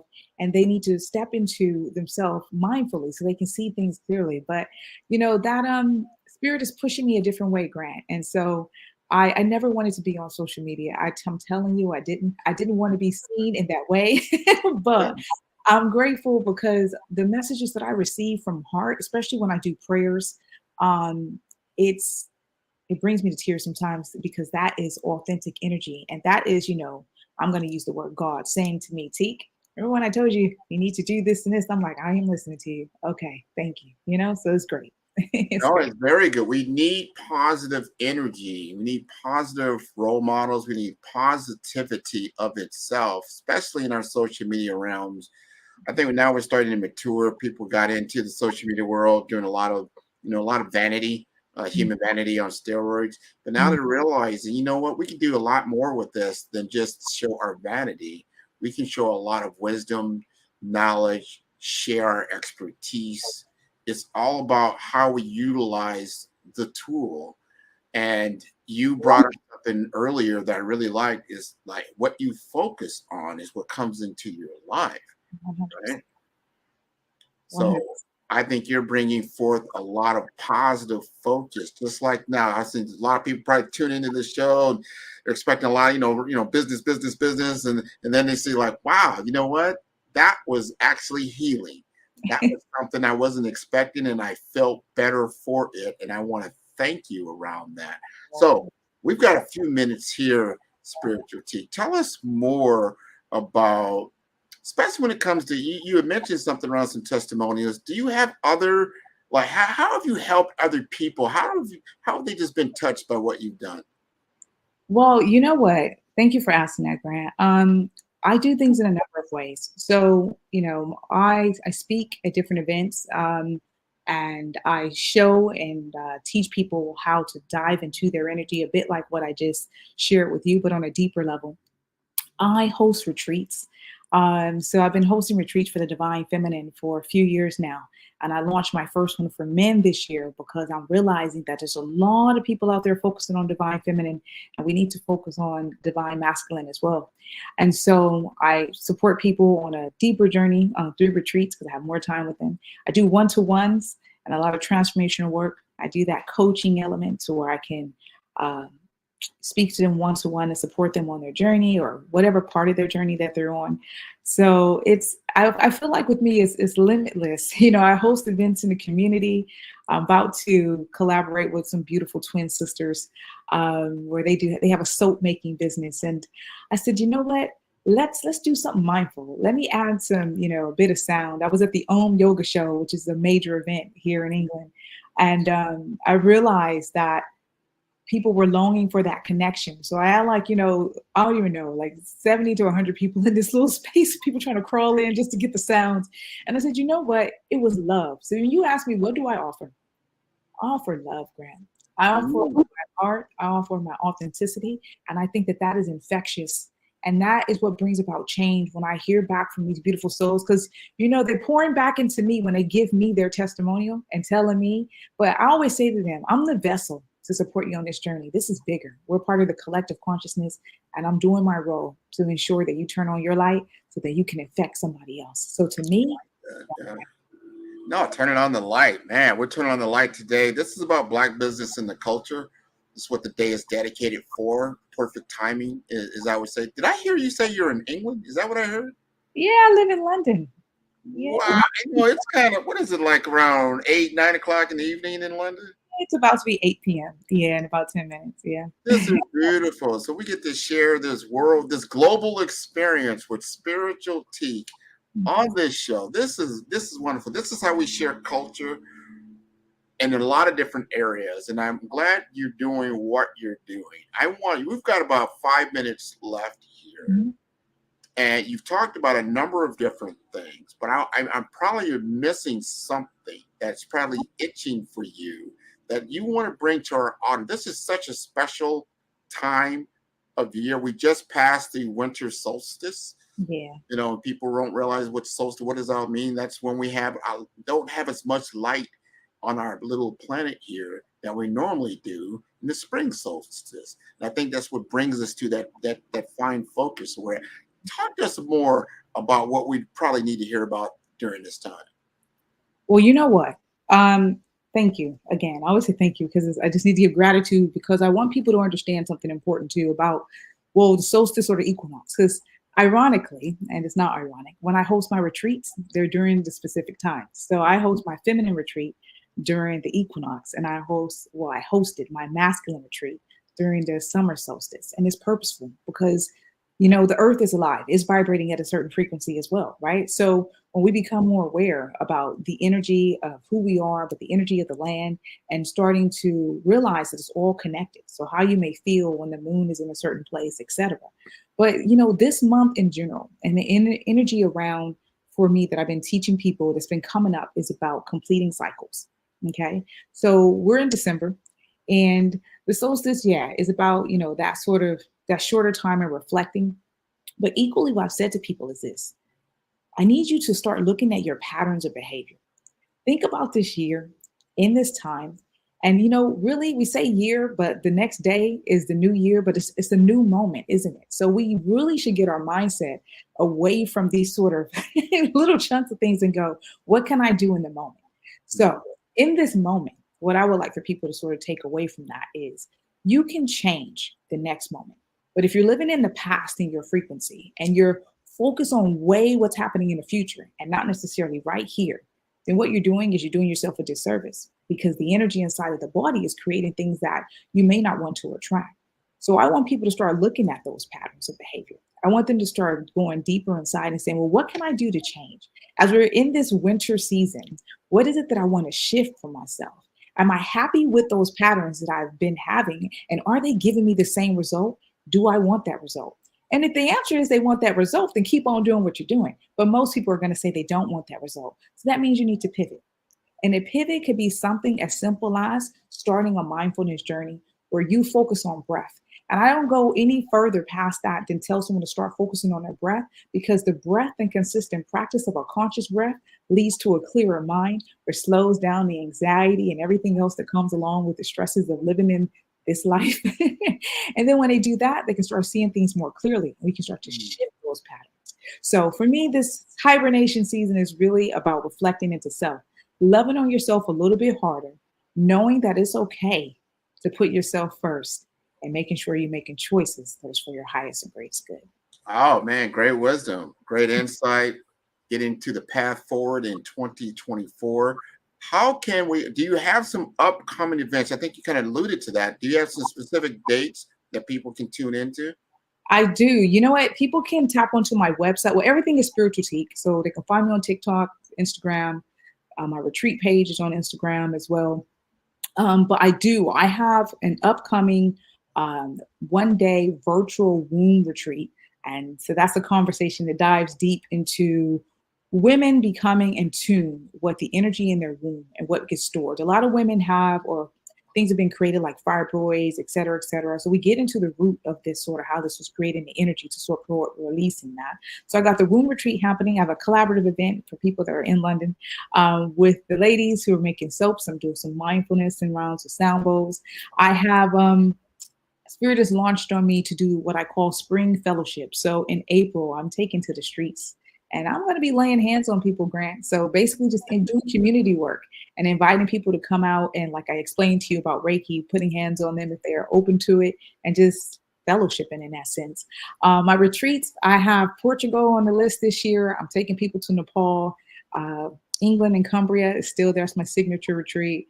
And we're taking a bus tour down in Cumbria. So it's all exciting things. And obviously people can tap into any other service that I offer, like one-to-one stuff. But It's busy for me, but it's a good busy. And I can't do anything but have gratitude and love for what the Creator is putting forth in my life to help me support others. Well, thank you for doing what you're doing. This is wonderful. I encourage everyone to tune in to how to get in contact with you. You're going to leave us again your website information, and then take a look at those different retreats that you have so they can put them on their calendar. Absolutely. That's Spiritual Teak. So spiritualteak.com. Find me there and connect to my Instagram and any other channel platform I'm on. Thank you, Grant. I appreciate you. So thank you. Happy New Year. Genius is coming, and I'll see you on the other side. Thank you. Oh, wonderful, wonderful work. The Black Business Expo's mission is to raise funds for high school seniors going to college or K through 12 entrepreneurs. This expo is a fundraiser for students. You may go to www.blackbusinessexpousa.com to donate to the scholarship fund, or use the Cash App that's on the screen below. That is $BBXUSA.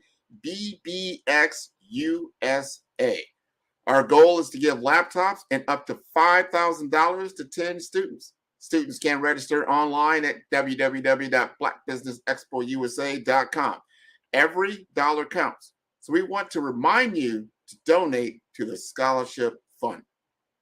We want to thank our Black Business Expo USA sponsors for December 2023.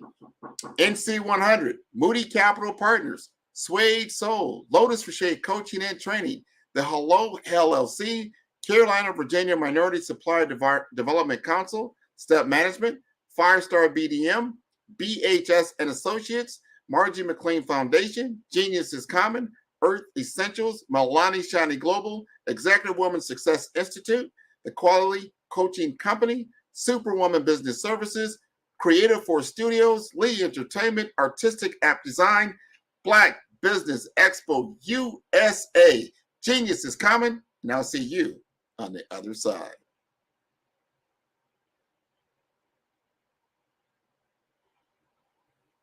Five-Star BDM, Brand Development Masters, is a professional consulting and advisory group keenly focused on business development services for the small to mid-sized business and entrepreneurs. Although every business is unique, they often share business development challenges that can be addressed through smart branding. Services include process improvement and operations, digital strategy and transformation, business intelligence, digital marketing, and personal branding. Our business and personal branding company has helped a number of professionals and organizations to optimize and grow. This results in more business, more opportunities, better reach, positive outcomes. Visit www.fivestarbdm.com today to learn more.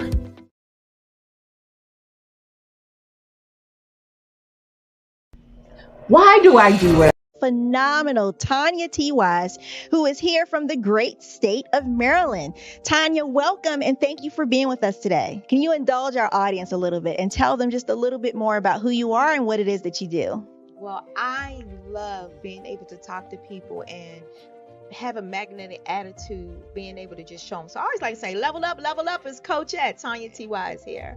So can you tell our audience, just give them a teaser about what your presentation will be about? So my philosophy is that we should all be living our dream life. So tomorrow I'm going to talk about how you start living your dream life. What are some of the things that you thought about in your childhood that you just kind of let go and dormant? Wow. And I want to reignite that and just give you some pointers and some tips, some tools, some strategies to be able to start living your best life now. And guess what, Wanda? And leave an inheritance for your legacy. Oh my goodness. Okay, I know that's resonating with a lot of people. I've heard that you have a dynamic coaching program. Can you tell us a little bit more about that? Absolutely.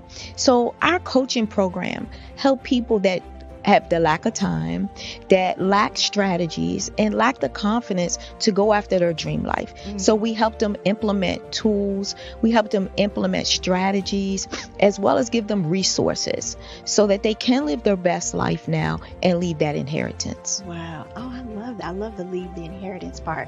Listen, you are dropping some major nuggets, and I know a lot of what you're saying is resonating with a lot of people, but I think we're all curious, how did you even make this transition into the speaking and coaching arena? What's the story behind this? So I started out in finance, and I realized that a lot of people don't necessarily go after their dream life because of the lack of finances or the education behind finances. But it wasn't until I lost my firstborn, my only son, that life changed for me. And where I was going after it all, living the corporate life, hit my 6-figure income and living in my dream house with my dream man, driving my dream car. I nearly lost it all when I lost my son. And so I realized it only takes one financial catastrophe that can change your entire life. That's what made me start All New Beginnings. Because no matter what's going on in life, there's a new beginning. And because of that, we develop a program called Wise Minded. My little slogan is, don't just dream it, let's live it. If they want to connect with you or work with you, what is the best ways for them to be able to do that? Well, for my social media guru, you can connect with me on every single social media platform as Tanya T. Wise.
Dr. Eric Kelly III and a host of phenomenal speakers from all around the globe for this 7-day virtual event that you don't want to miss.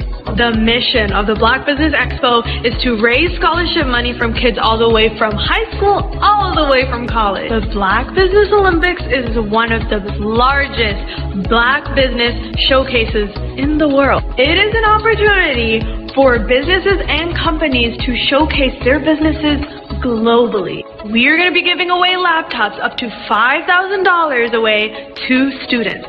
Again, I'm Olivia Appleberry, the founder of 2 Cents Finance and one of the speakers for the expo. I am so excited to see you there. For more info, go to www.blackbusinessexpousa.com or call 919-308-9090 and hope to see you there.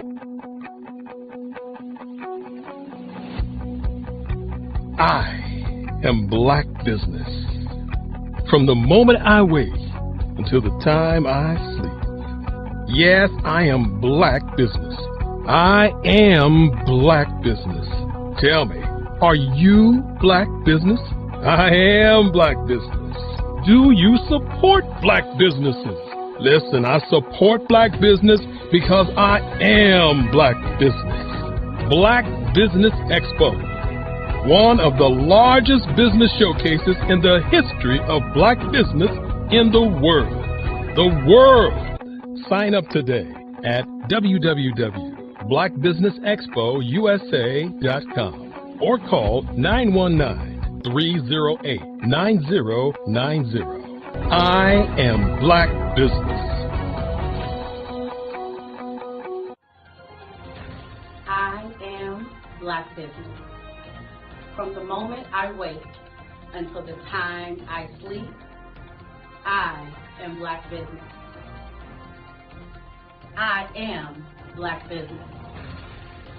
Are you Black Business? I am Black Business. Do you support Black businesses?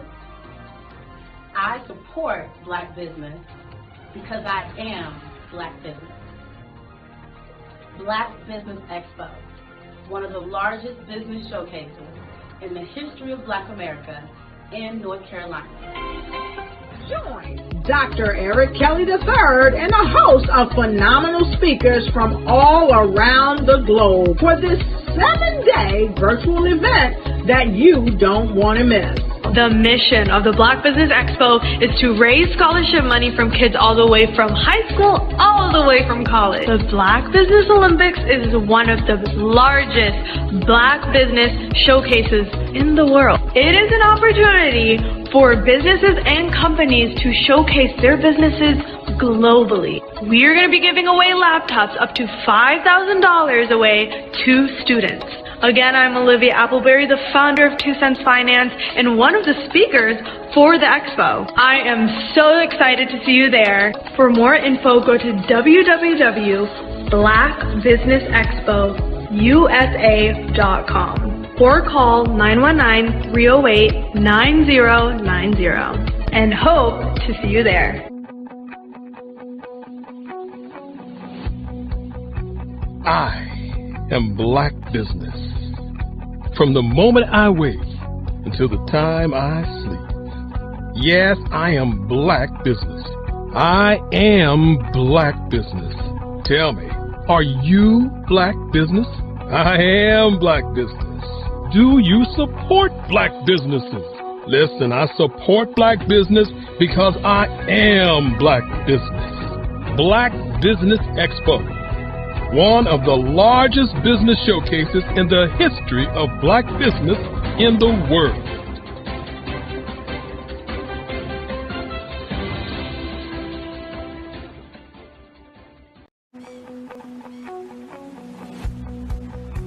I am Black Business. From the moment I wake until the time I sleep. Yes, I am Black Business. I am Black Business. Tell me, are you Black Business? I am Black Business. Do you support Black businesses? Listen, I support Black business because I am Black Business. Black Business Expo, one of the largest business showcases in the history of Black business in the world. The world.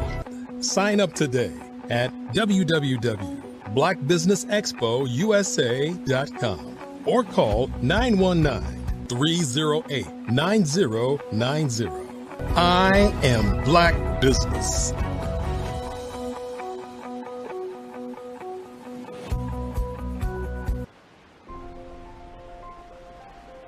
What if you could build your own city? A place where every child can find nurturing people to help them achieve their full potential.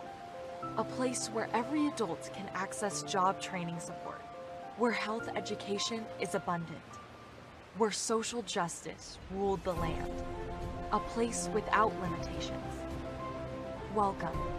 You have arrived at STEM City USA. It is what every city should be. A safe and trusted community where you find people and resources to help you become everything you are and beyond. STEM City is unlike anything you have ever experienced. It is a digital twin of the world around you, only better. STEM City is about energy and soul renewal. It is more than a digital world. You can almost feel the power of live cultural events, music, and theater.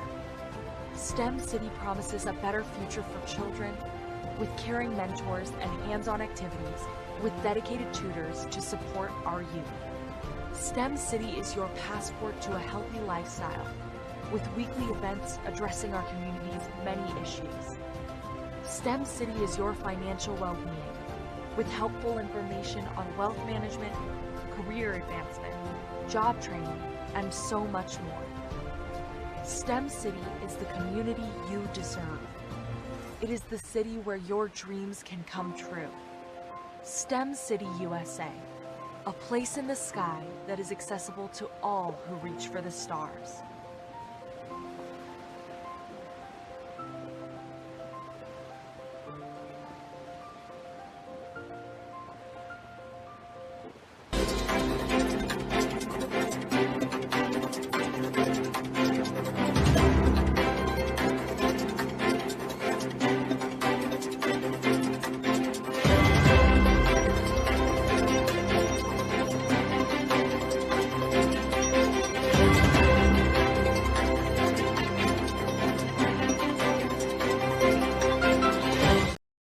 Are you a forward-thinking entrepreneur or business owner? The world is changing faster than ever, and it's time to pivot and adapt to the future. Hello LLC is here to help you do just that. Hello stands for helping enterprises leverage leading-edge optimizations. Our innovative solutions can streamline operations, reduce overhead costs, and give you a competitive edge in a market projected to reach $5 trillion by 2030. By pivoting to the metaverse, businesses can tap into a rapidly growing market that is projected to be a significant part of daily life for 25% of Americans by 2026. As a full digital metaverse agency, the Hello LLC can help you create custom solutions to streamline operations, increase productivity, reduce costs, and drive brand recognition. Why should you pivot to the metaverse with the Hello LLC? By leveraging cutting-edge technology, you can provide immersive experiences for your customers, expand your global reach, and unlock new revenue streams. Contact us today to make the pivot.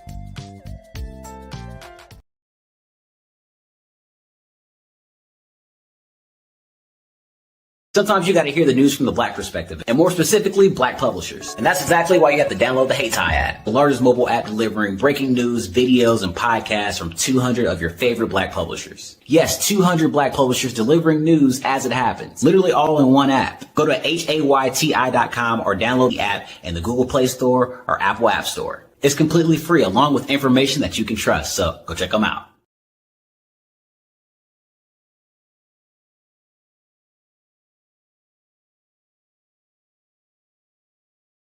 I am from Washington, D.C., but I was raised in Durham, North Carolina.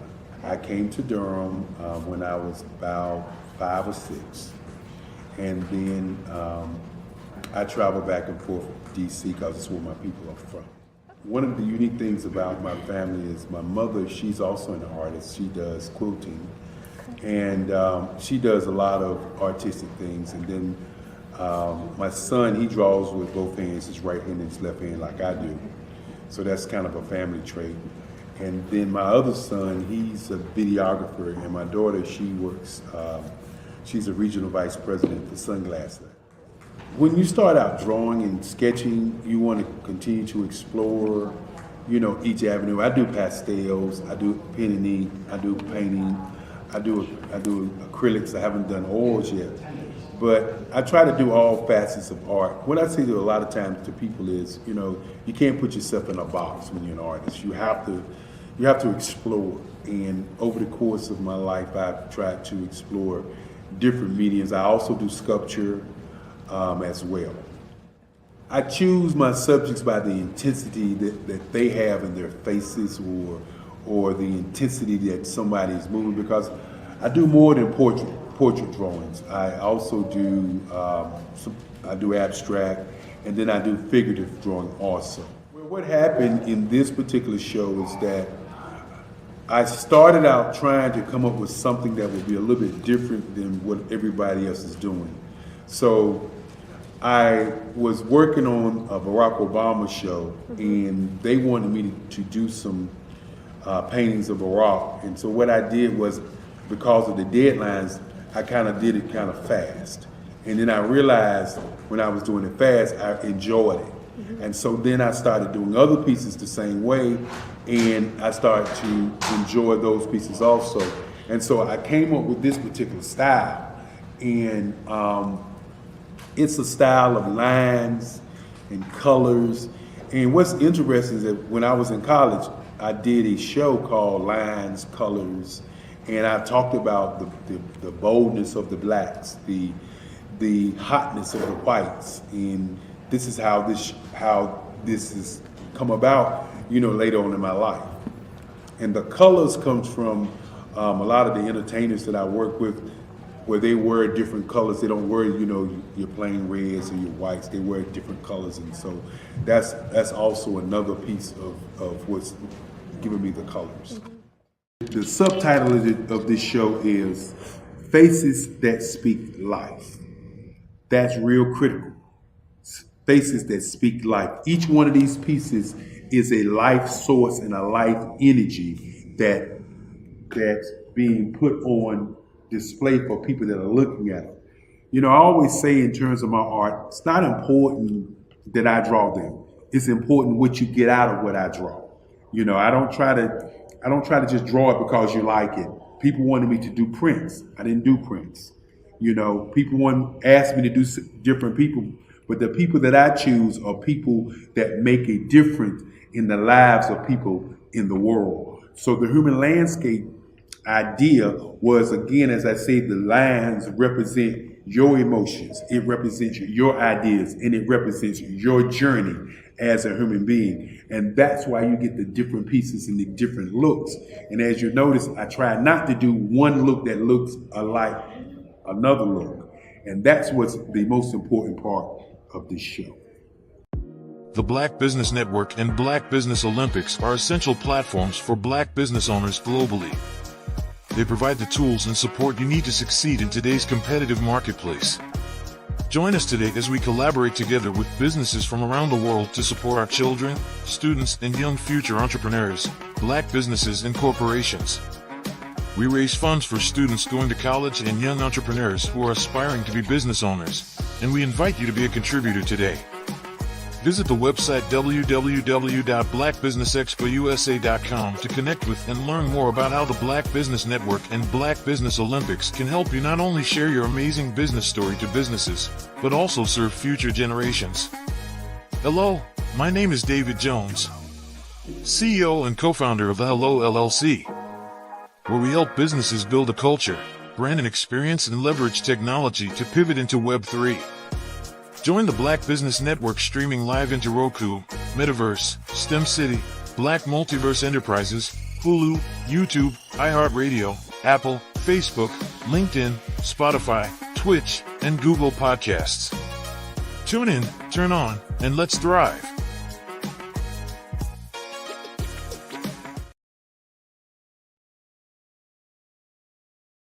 Hello, I am Dr. Eric Kelly III, the visionary strategist and founder of the Black Business Olympics. I invite you to showcase your Black-owned businesses on the Black Business Network global stage. The Black Business Olympics is a global Black Business Network platform that propels Black-owned businesses into the international spotlight. By showcasing your business on the Black Business Olympics platform, you can reach a worldwide audience of potential customers, partners, and investors. You can also establish yourself as a thought leader and expert in your field, attract lucrative partnerships, and more speaking engagements. In addition, the Black Business Olympics platform provides a valuable opportunity to connect and collaborate with like-minded entrepreneurs and business professionals from around the world.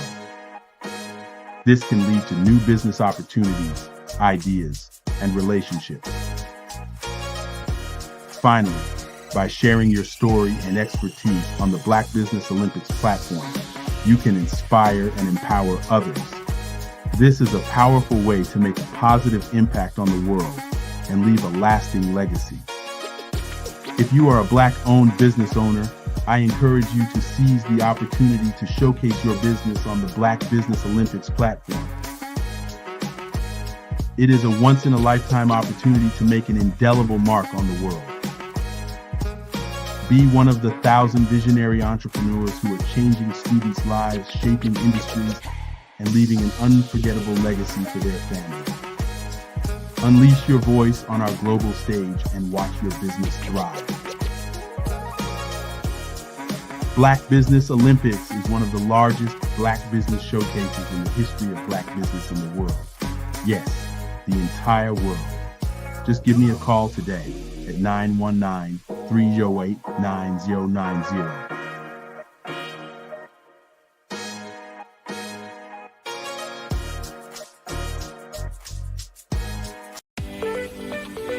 You are in the right place at the right time. The Black Business Network opens again for its Black Business Olympics, a 24/7 broadcast on business, strategies, global branding, social media marketing, finance, advertisement, and much, much more. featuring the top, most powerful entrepreneurs and speakers and thought leaders from all around the world as they gather together for this phenomenal event. Join the Black Business Network streaming live into the metaverse, STEM City USA, Black Multiverse, Pod TV, Roku, Hulu, iHeartRadio, Apple TV, YouTube, TikTok, Instagram, Google Podcasts, Facebook, LinkedIn, IBM TV, Spotify, and Twitch. Tune in today and be a part of this amazing movement. The Black Business Olympics welcomes you.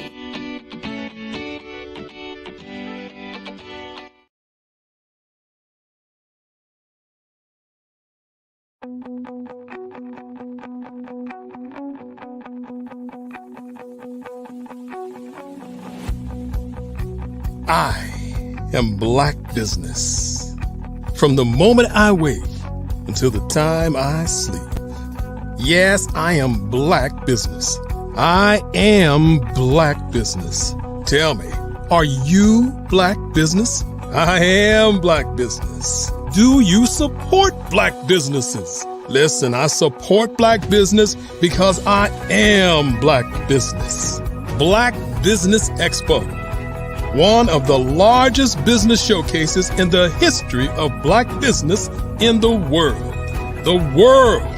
Sign up today at www.blackbusinessexpousa.com or call 919-308-9090. I am Black Business.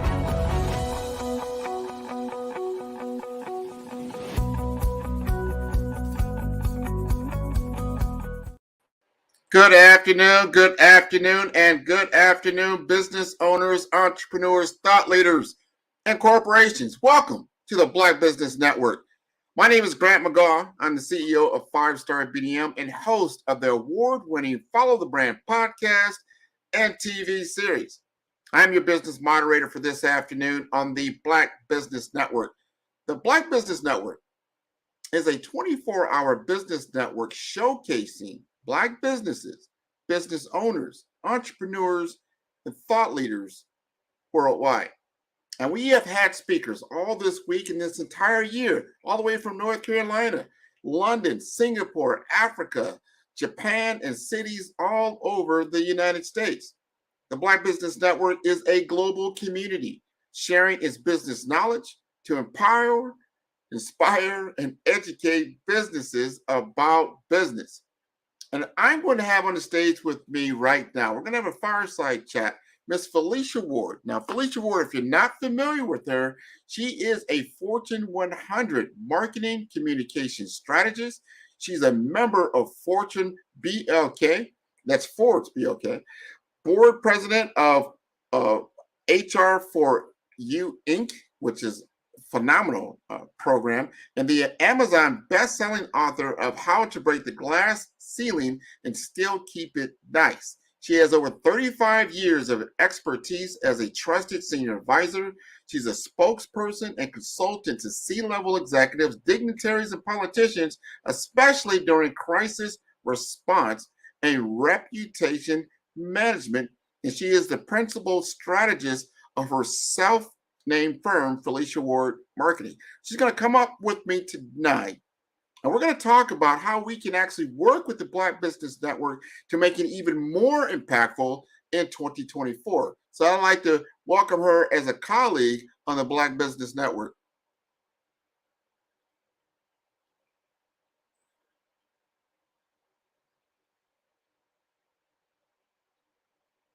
I think she's coming up here in momentarily.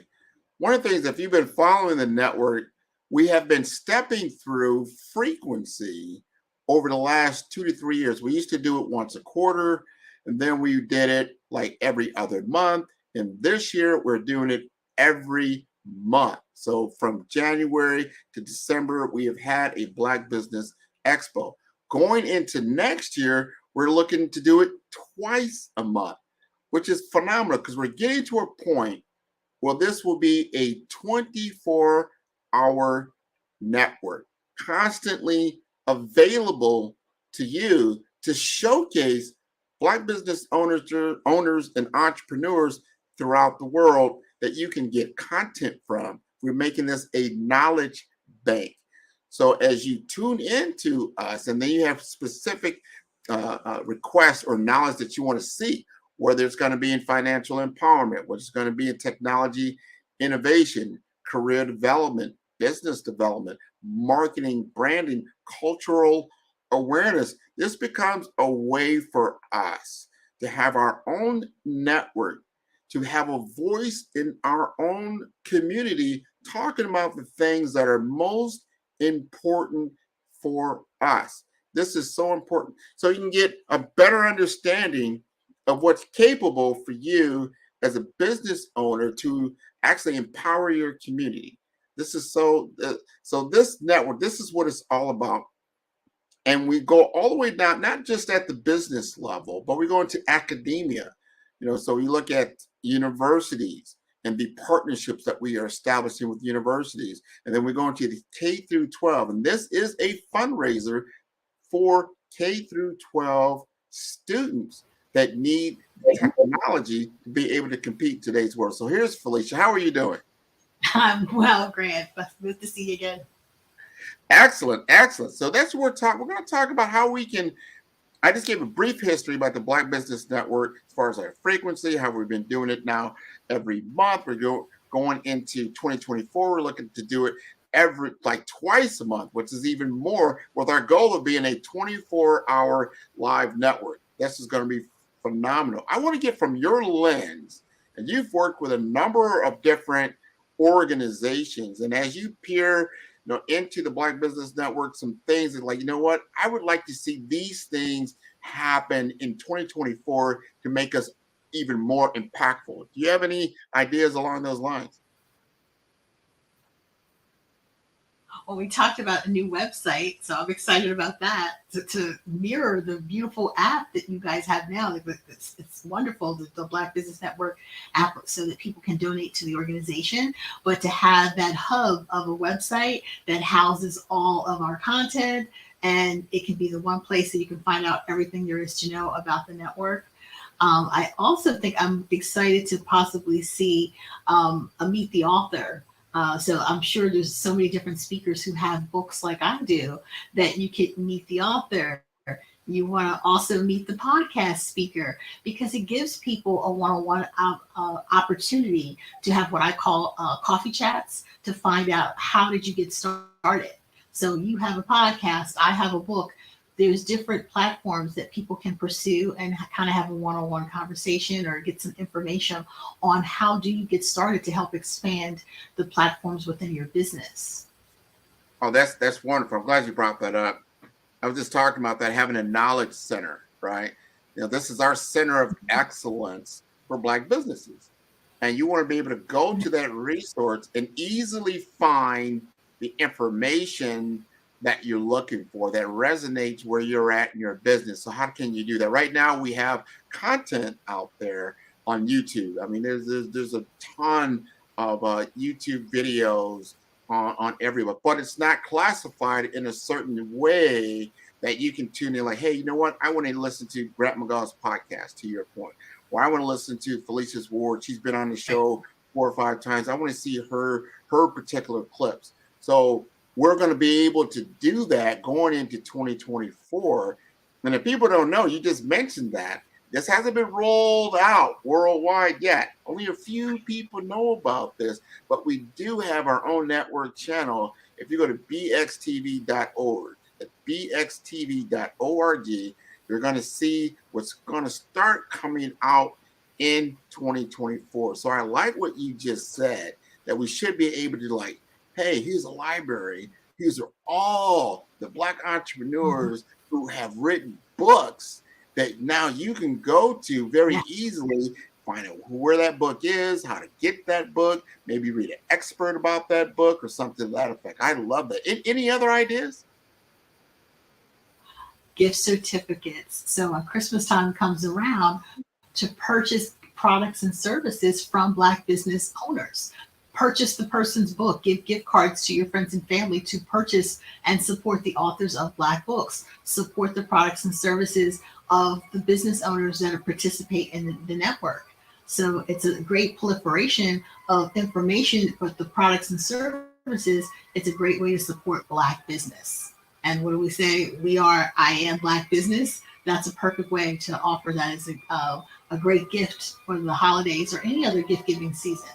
Graduations and things that come up, to give someone, and even probably have many courses. I think that educational courses on how to get a grant or how to provide additional funding for your business, how to write the proper business plan, that people could take some courses and information on and speak to some of the speakers, but also be able to have some help in getting those things done, and have templates for people to be able to purchase and some free resources. I think that would be great. Whoa. I think, we got everybody talking about that. Yeah, I think that's wonderful. I know that the Black Business Network, the second week, because right now you have week one, and everybody's speaking. We have a lot of the speakers. Everybody comes out. There's a dedication for each day about what it's going to be about, whether it's marketing, it's about culture, it's about technology, those things. The second week will be dedicated to literacy. So that means those artists or those authors that are out there that have works, we're going to make sure that they're showcased, and we'll have people like me, like, on the podcast front out there as well. I think that's wonderful. This is a way to make it easily to access the type of content that you're looking for. I think this is going to be wonderful. Now, I know you're a marketing genius. I'm going to say that's your genius, right? You're a marketing genius. As you have perused and you look over how the network is put together, you mentioned that the website will be updated. That's one thing. What would you recommend for that website to make sure it has in its content, to make sure that it's at a state-of-the-art level? Obviously, search engine optimization, so that everything is searchable. That's one of the primary things, so that you can see what you're looking for, and having those keywords on the page to know how people can search for things, find the information, and then to be able to have information on who participated. All these businesses, the list of the businesses, like a directory. I think a directory would be good, and then have the bios of people who've actually spoken, so that if I'm a person from a mainstream corporation and I'm looking for a speaker that's on AI, I could find your name and search not only by your business, but by the topics and your specialty and what you do in your niche. And then you're able to kind of zone in on who you'd like to see more information. And you can actually hear from the person, see the person speak, go to their site, see all of the information. So I think a business directory would be a great opportunity. And as I also said, free resources. People, you want to be able to have people come back to the website over and over again. So if you have resources like templates on how to write a business plan, how to find funding for your business, that would link you to other resources and things that are out there, how to get on sam.gov, how to find business contracts and government contracts for your state, so that we'd have some partners that you'd be able to list the another website link that would be considered to be the authority in that particular industry. So everything would become, as I said to Dr. Kelly, a one-stop shop. You want people to visit the website on an ongoing basis. So if we have events that are coming up, that they could see what the events are, like events calendar, and how to partner with us. I think that's really essential as well, is that a lot of people say, well, there's so much going on. I see the potential to do so many things, but I want to have a discussion first about what I do and how I can marry that with what you do. So partnerships, collaborations, those are all great chats to have with potential partners, and to kind of bring them into the funnel. Oh, I love that. I love it. We've got to showcase. We've had literally phenomenal speakers just like yourself on the platform. And we've got to do enough to promote that, So like to your point, like someone's doing a search on Felicia Ward, it should come up in the Google feed that you are a featured speaker on the Black Business Network. Wow. And there's a link right there in the Google feed to your talk. Could be this talk right now, could be featured, right? And that's all doable. It's just a matter of making that a priority and getting Google, to your point, to be able, hey, when it scrolls through and it starts to see what the Black Business Network is about, it starts seeing all this wonderful content, it starts bringing it up to the forefront and putting it out there for people. Not just Google, there's Bing, there's other search engines that are out there, even in the social media world, your Facebook, your Instagrams, your TikToks, your LinkedIn, so that it starts to become a dominant brand in the market space in which it operates. Would you agree? Definitely. And just think, by it being a one-stop shop, most people are not going to be inclined to go to, they're already at the Black Business Network, to go from your site to my site, and how many other additional sites would they have to go to find your content or my content, when they can actually see your profile right there and see links to what it is that you do and to find the information. So you're doing all of the search work for them, and they're able to find everything that they need, which makes people come back, because then we become a trusted resources of information. And that's the goal, to have people come back to us continually for things that are coming up. And then, of course, Black business news, anything that's happening in the news when it comes to Black businesses, when it comes to market research information about the power of spending within the Black community. I think that's also very powerful. I've done posts about that, about just people of color in general, by race and ethnicity. People don't really understand the total buying power of a group and how powerful that is, and how we spend our money. That's also really critical, so that there's data-driven information that's out there that you can use for your business that would be credible. Man, it's so important. $1.7 trillion, which is a lot of money, flows through just the Black community. I think when you factor in the Hispanic communities and the others, there's another $5 trillion. The U.S. economy is around 20 or 21. Yes. So that's a lot of money. And you put that on a worldwide scale, it makes you about, I think, as a top 10 country as far as GDP on the planet. So understanding our spending power and then having that power circulate continuously through the community is very, very powerful, very, very potent. So we've got to make sure, given the breadth and depth of the Black Business Network, to pull that together and have that one vehicle that they can go to. I'd like to see that happening, not just in the website format. As we all know now, we're going from two-dimensional websites to three-dimensional virtual worlds. And one of the great sponsors for the program, the Hello LLC and also STEM City, are already in what we call now the metaverse, these virtual worlds where they have content, where they have interaction, and you can get even more interaction with these worlds than you have on your 2D sites now. Right now, I think the average time a person spends on a website, it's around, I think it was like 3 to 7 seconds, not a lot of time. But those are what I call brochure sites. They're just going, getting quick information, then they're moving off.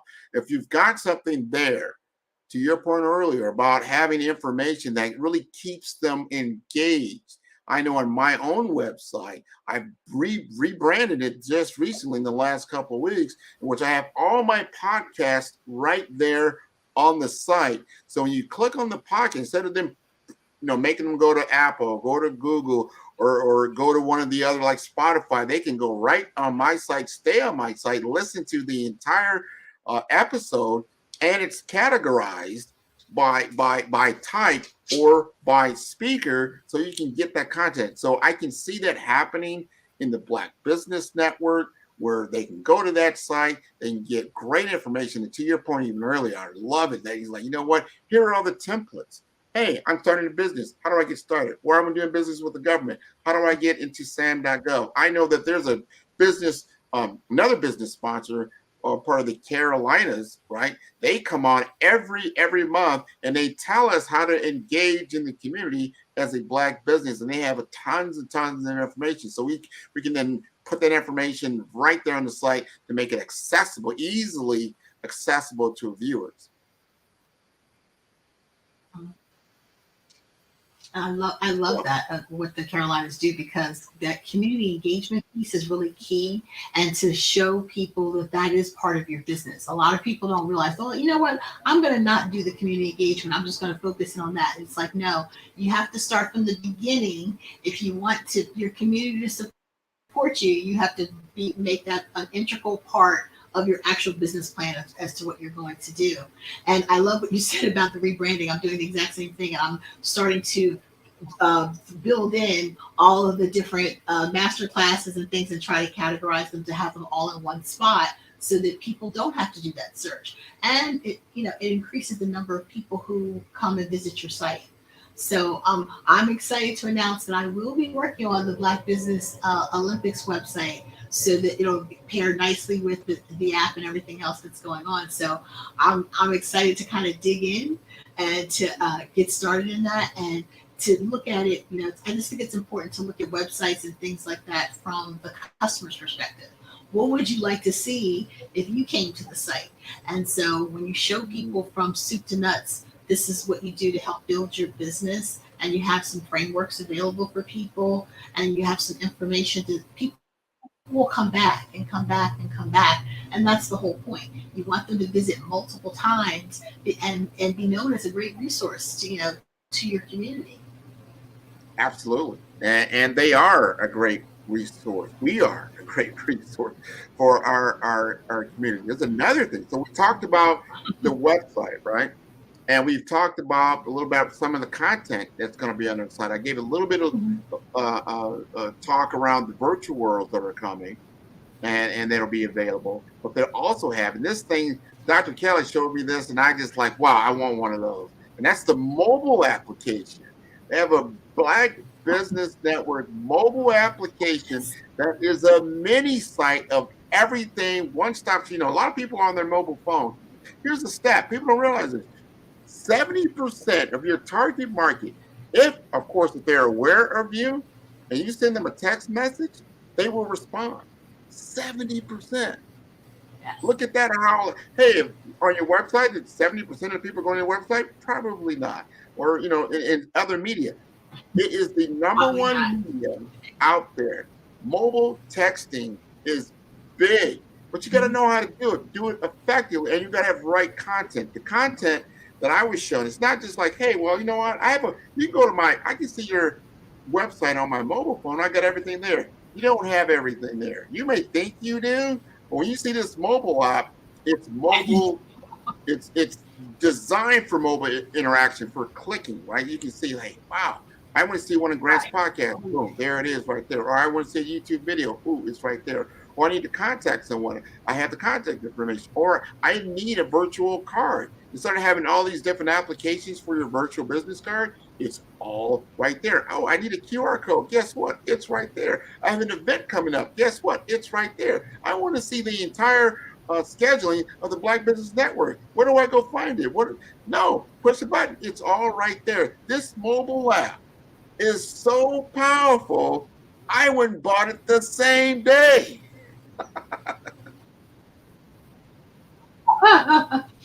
Well, I used it to donate, and I said, wow, what a beautiful, clean, really nice, clean interface. Mirrors a lot of what's on the actual website, easy to read. And as you stated, 70% of people looking at things at their phone. Gone are the days that people say, oh, I'll check it out when I get home and look at it on my desktop. People are actively looking at their phone the minute you tell them about something. It's our computers are in our mini computer in your pocket. That's really what a website is, a mobile application. And the more that you're playing into that mobile application, the more people will use it. And the text messaging, that is what people prefer. A lot of people prefer the text messaging because you can either answer yes or no. You're telling them about a special. You're reminding them of a meeting or some upcoming event. They're more responsive to that because that is basically how people communicate nowadays, through text messaging. So email has a high, conversion rate as well. And of course you get to own those people's emails. But once you've established a relationship with someone and they've allowed you to have their phone number, as long as you don't abuse it, it has a high conversion rate as well. That people love seeing them valuable information and it's not as intrusive. 100%. Any kind of form of communication, just like if you were in front of somebody, there's certain etiquette that you have. You don't just go in someone's house and start running through all their cabinets and rooms and stuff like that. You won't do that, right? So think about that, like things that are natural. You don't just engage with somebody.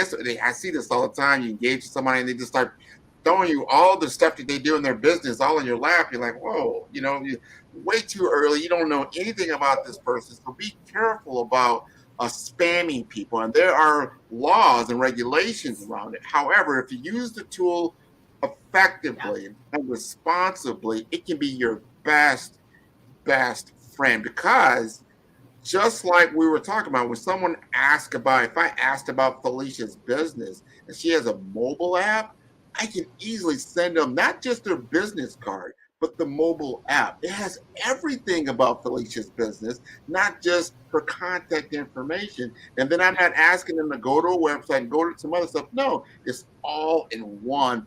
And that's beautiful. I'm going to change the conversation just a little bit because everybody knows AI is king right now. AI, artificial intelligence, I would say generative AI, things like that is taking the marketing world and turned it upside down. Or I would say it's amplified the capabilities of marketing. How would you suggest the Black Business Network operate in the AI economy? Well, obviously we talked about being responsive to your customers and your ideal clients.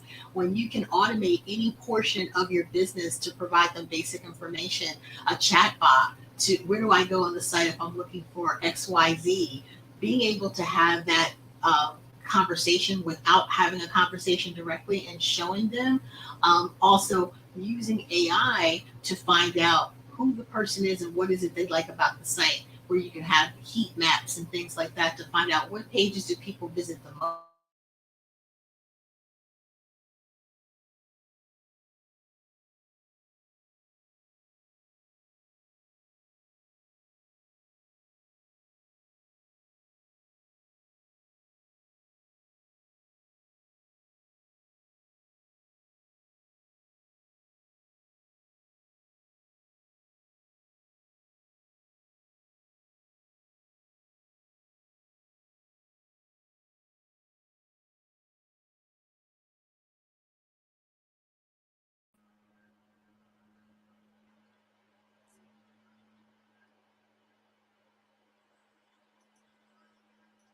I can't hear her.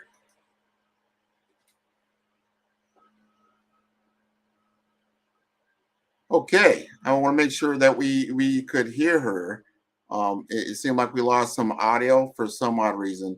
However, I wanted to clarify and make sure that the Olympic site that'll be on TV will be streaming, and that'll be for Black business only as a membership. So there will be a membership and a subscription in 2024 as a hub that it's not on there now.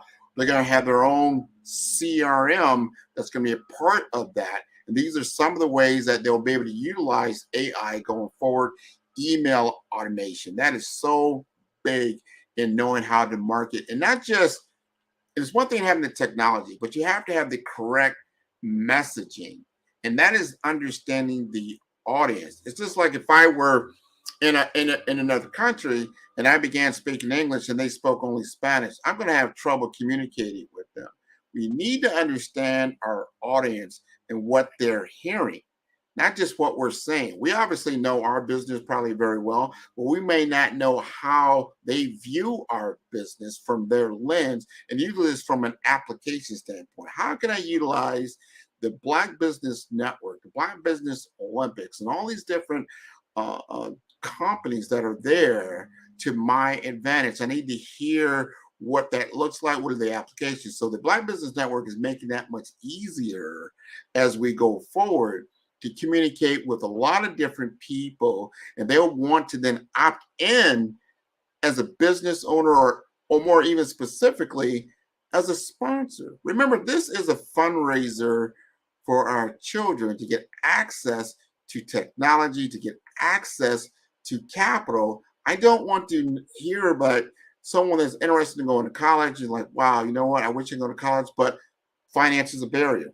We need to be able to mitigate that with the resources that we have. If we have all these Black businesses throughout the world donating and also getting sponsorship through all the different connections, now we've created an ethos and an ecosystem that allows our children to have access to education and access to resources to then being able to better the community in the long term and obviously in the short term as well. So as you start looking at this holistically and try to get an understanding of where we're going with the Black Business Network, it'll become clearer and clearer that this becomes an engine for us to move forward as a community, economically, as well as technologically, right? And as a culture, so that the culture of itself benefits and everybody benefits, not just one person or just a few people. No, everyone has an opportunity to participate in the Black Business Network. And they're like, what? You know what? I want to do business with the Black Business Network. Show me how. What can I do? Or I have resources that I want to go ahead and make available to all the people that are involved in this community, because we all work together. So whether you're a Black business or a non-Black business, you have ways to interact with the Black Business Network that aligns with the mission, that aligns with the vision, and it aligns with the purpose in which we are creating this ecosystem in this community going forward. So can you imagine, instead of going to CNN or Fox or some of these other platforms and broadcast stations that you know exactly where to go to get information about Black business. You get, information about Black news. You get information around what's happening in the academia world, what's going on in centers of excellence throughout the United States that has focus on all the different HBCUs in America and what they're doing. Besides just playing football, they're obviously doing a little bit more than that. No, they're learning about all the latest and greatest in marketing. They're learning the latest and greatest in business. They're learning the latest and greatest in technology and all the other avenues for career and business development. We need to insert ourselves and close that gap in the wealth gap, close the gap in the knowledge gap, understand the digital divide. I think we found that out during the COVID time period, that everybody had to go digital. Who had access to digital technology? Who had access to high-speed internet? Because in today's economy, as we move forward, you need not just internet connection, you need high-speed internet connection that can support some of these larger constructs of video technology, virtual worlds, and the like. And it's only going to get more and more as far as bandwidth intensive as we go into 2024 and beyond. This is the playing field in which we are working in. We got to make sure that the generations that are following us have the capabilities to do and the familiarity of working in this space. Lots of kids out there are operating on these gaming systems and maybe or maybe not don't realize how powerful they are. They're not just games. They're not just games. They are sophisticated computer systems operating very, very, very powerful technology. If you've never heard of a CPU, all right, that's a central processing unit. And you have GPU, right? That's a graphic interface. Those graphic cards are very powerful. That actually was making quantum computing something a relevance, as well as all these other techs that are coming along. those chips are already in these gaming engines. So if you're operating or you understand Roblox or you understand Unity and you see these digital worlds that are already created, you can create them. That's the message I'm getting to. You can create them. Your kids can create them. So when they open up those gifts in a couple of days and you realize, hey, I might have got you the latest Fortnite or the latest other, more popular games, help them understand that they can make games themselves. There are tutorials inside of those games that they can go ahead and engage with so they can make their own game. They can go to many, many resources out there now on YouTube and some of these other social media platforms. They're probably wherever you may not be aware of. They can go out there and understand how to create these games and how to gamify. Gamification is a big economy right now. I think it's probably in the billions, if not trillions of dollars. There are esports now where before, like, hey, my kid is playing the games all the time. You can get a scholarship to go on to some of these platforms and move forward. So this is a big, big, big thing. We're getting to the end of this hour. You cannot wait and see what's going to come out in 2024 on the Black Business Network. It is going to be something to see. So if you have seen things that we've done here in the past, you're going to love where we are going. Now, I'm going to remind everybody again, the Black Business Expo's mission is to raise funds for high school seniors going to college or K through 12 entrepreneurs. This expo is a fundraiser for students. You may go to www.blackbusinessexpousa.com to donate to the scholarship fund or use the Cash App that's on the screen below, and that is $BBXUSA. Our goal is to give laptops and up to $5,000 to 10 students. Students can register online at www.blackbusinessexpousa.com. Every dollar counts. So you want to remind you to donate to the scholarship fund. We'd like to thank our Black Business Expo USA sponsors for December 2023.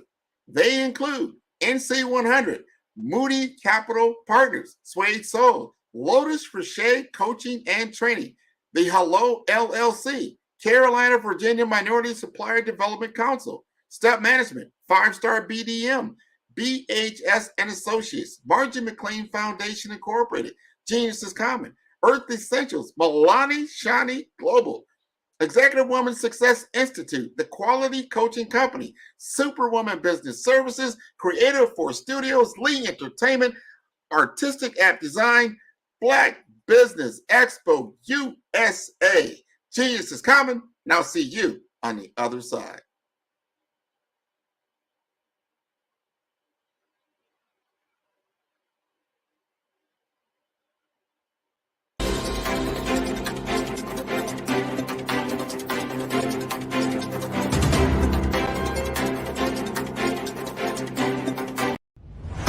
Social media is evolving. It's more vibrant, more colorful, more energetic, and so are you. It's not just photos anymore. It's video, it's audio, it's subscriptions. And now there's Fanbase, a new monetized social network. Fanbase delivers the complete native app experience with full content monetization for every user. No algorithms that shadow ban your engagement or growth, and no ads. Follow anyone for free and subscribe directly to your favorite creators for $4.99 a month. Plus, show some love by tipping on any post. Also, make a Fanbase page and monetize your content the same way. Finally, connect with your followers by posting the amazing content you already create. And now, get paid for it. It's time to energize and monetize, because everyone's a fan of something and everyone has a fan base.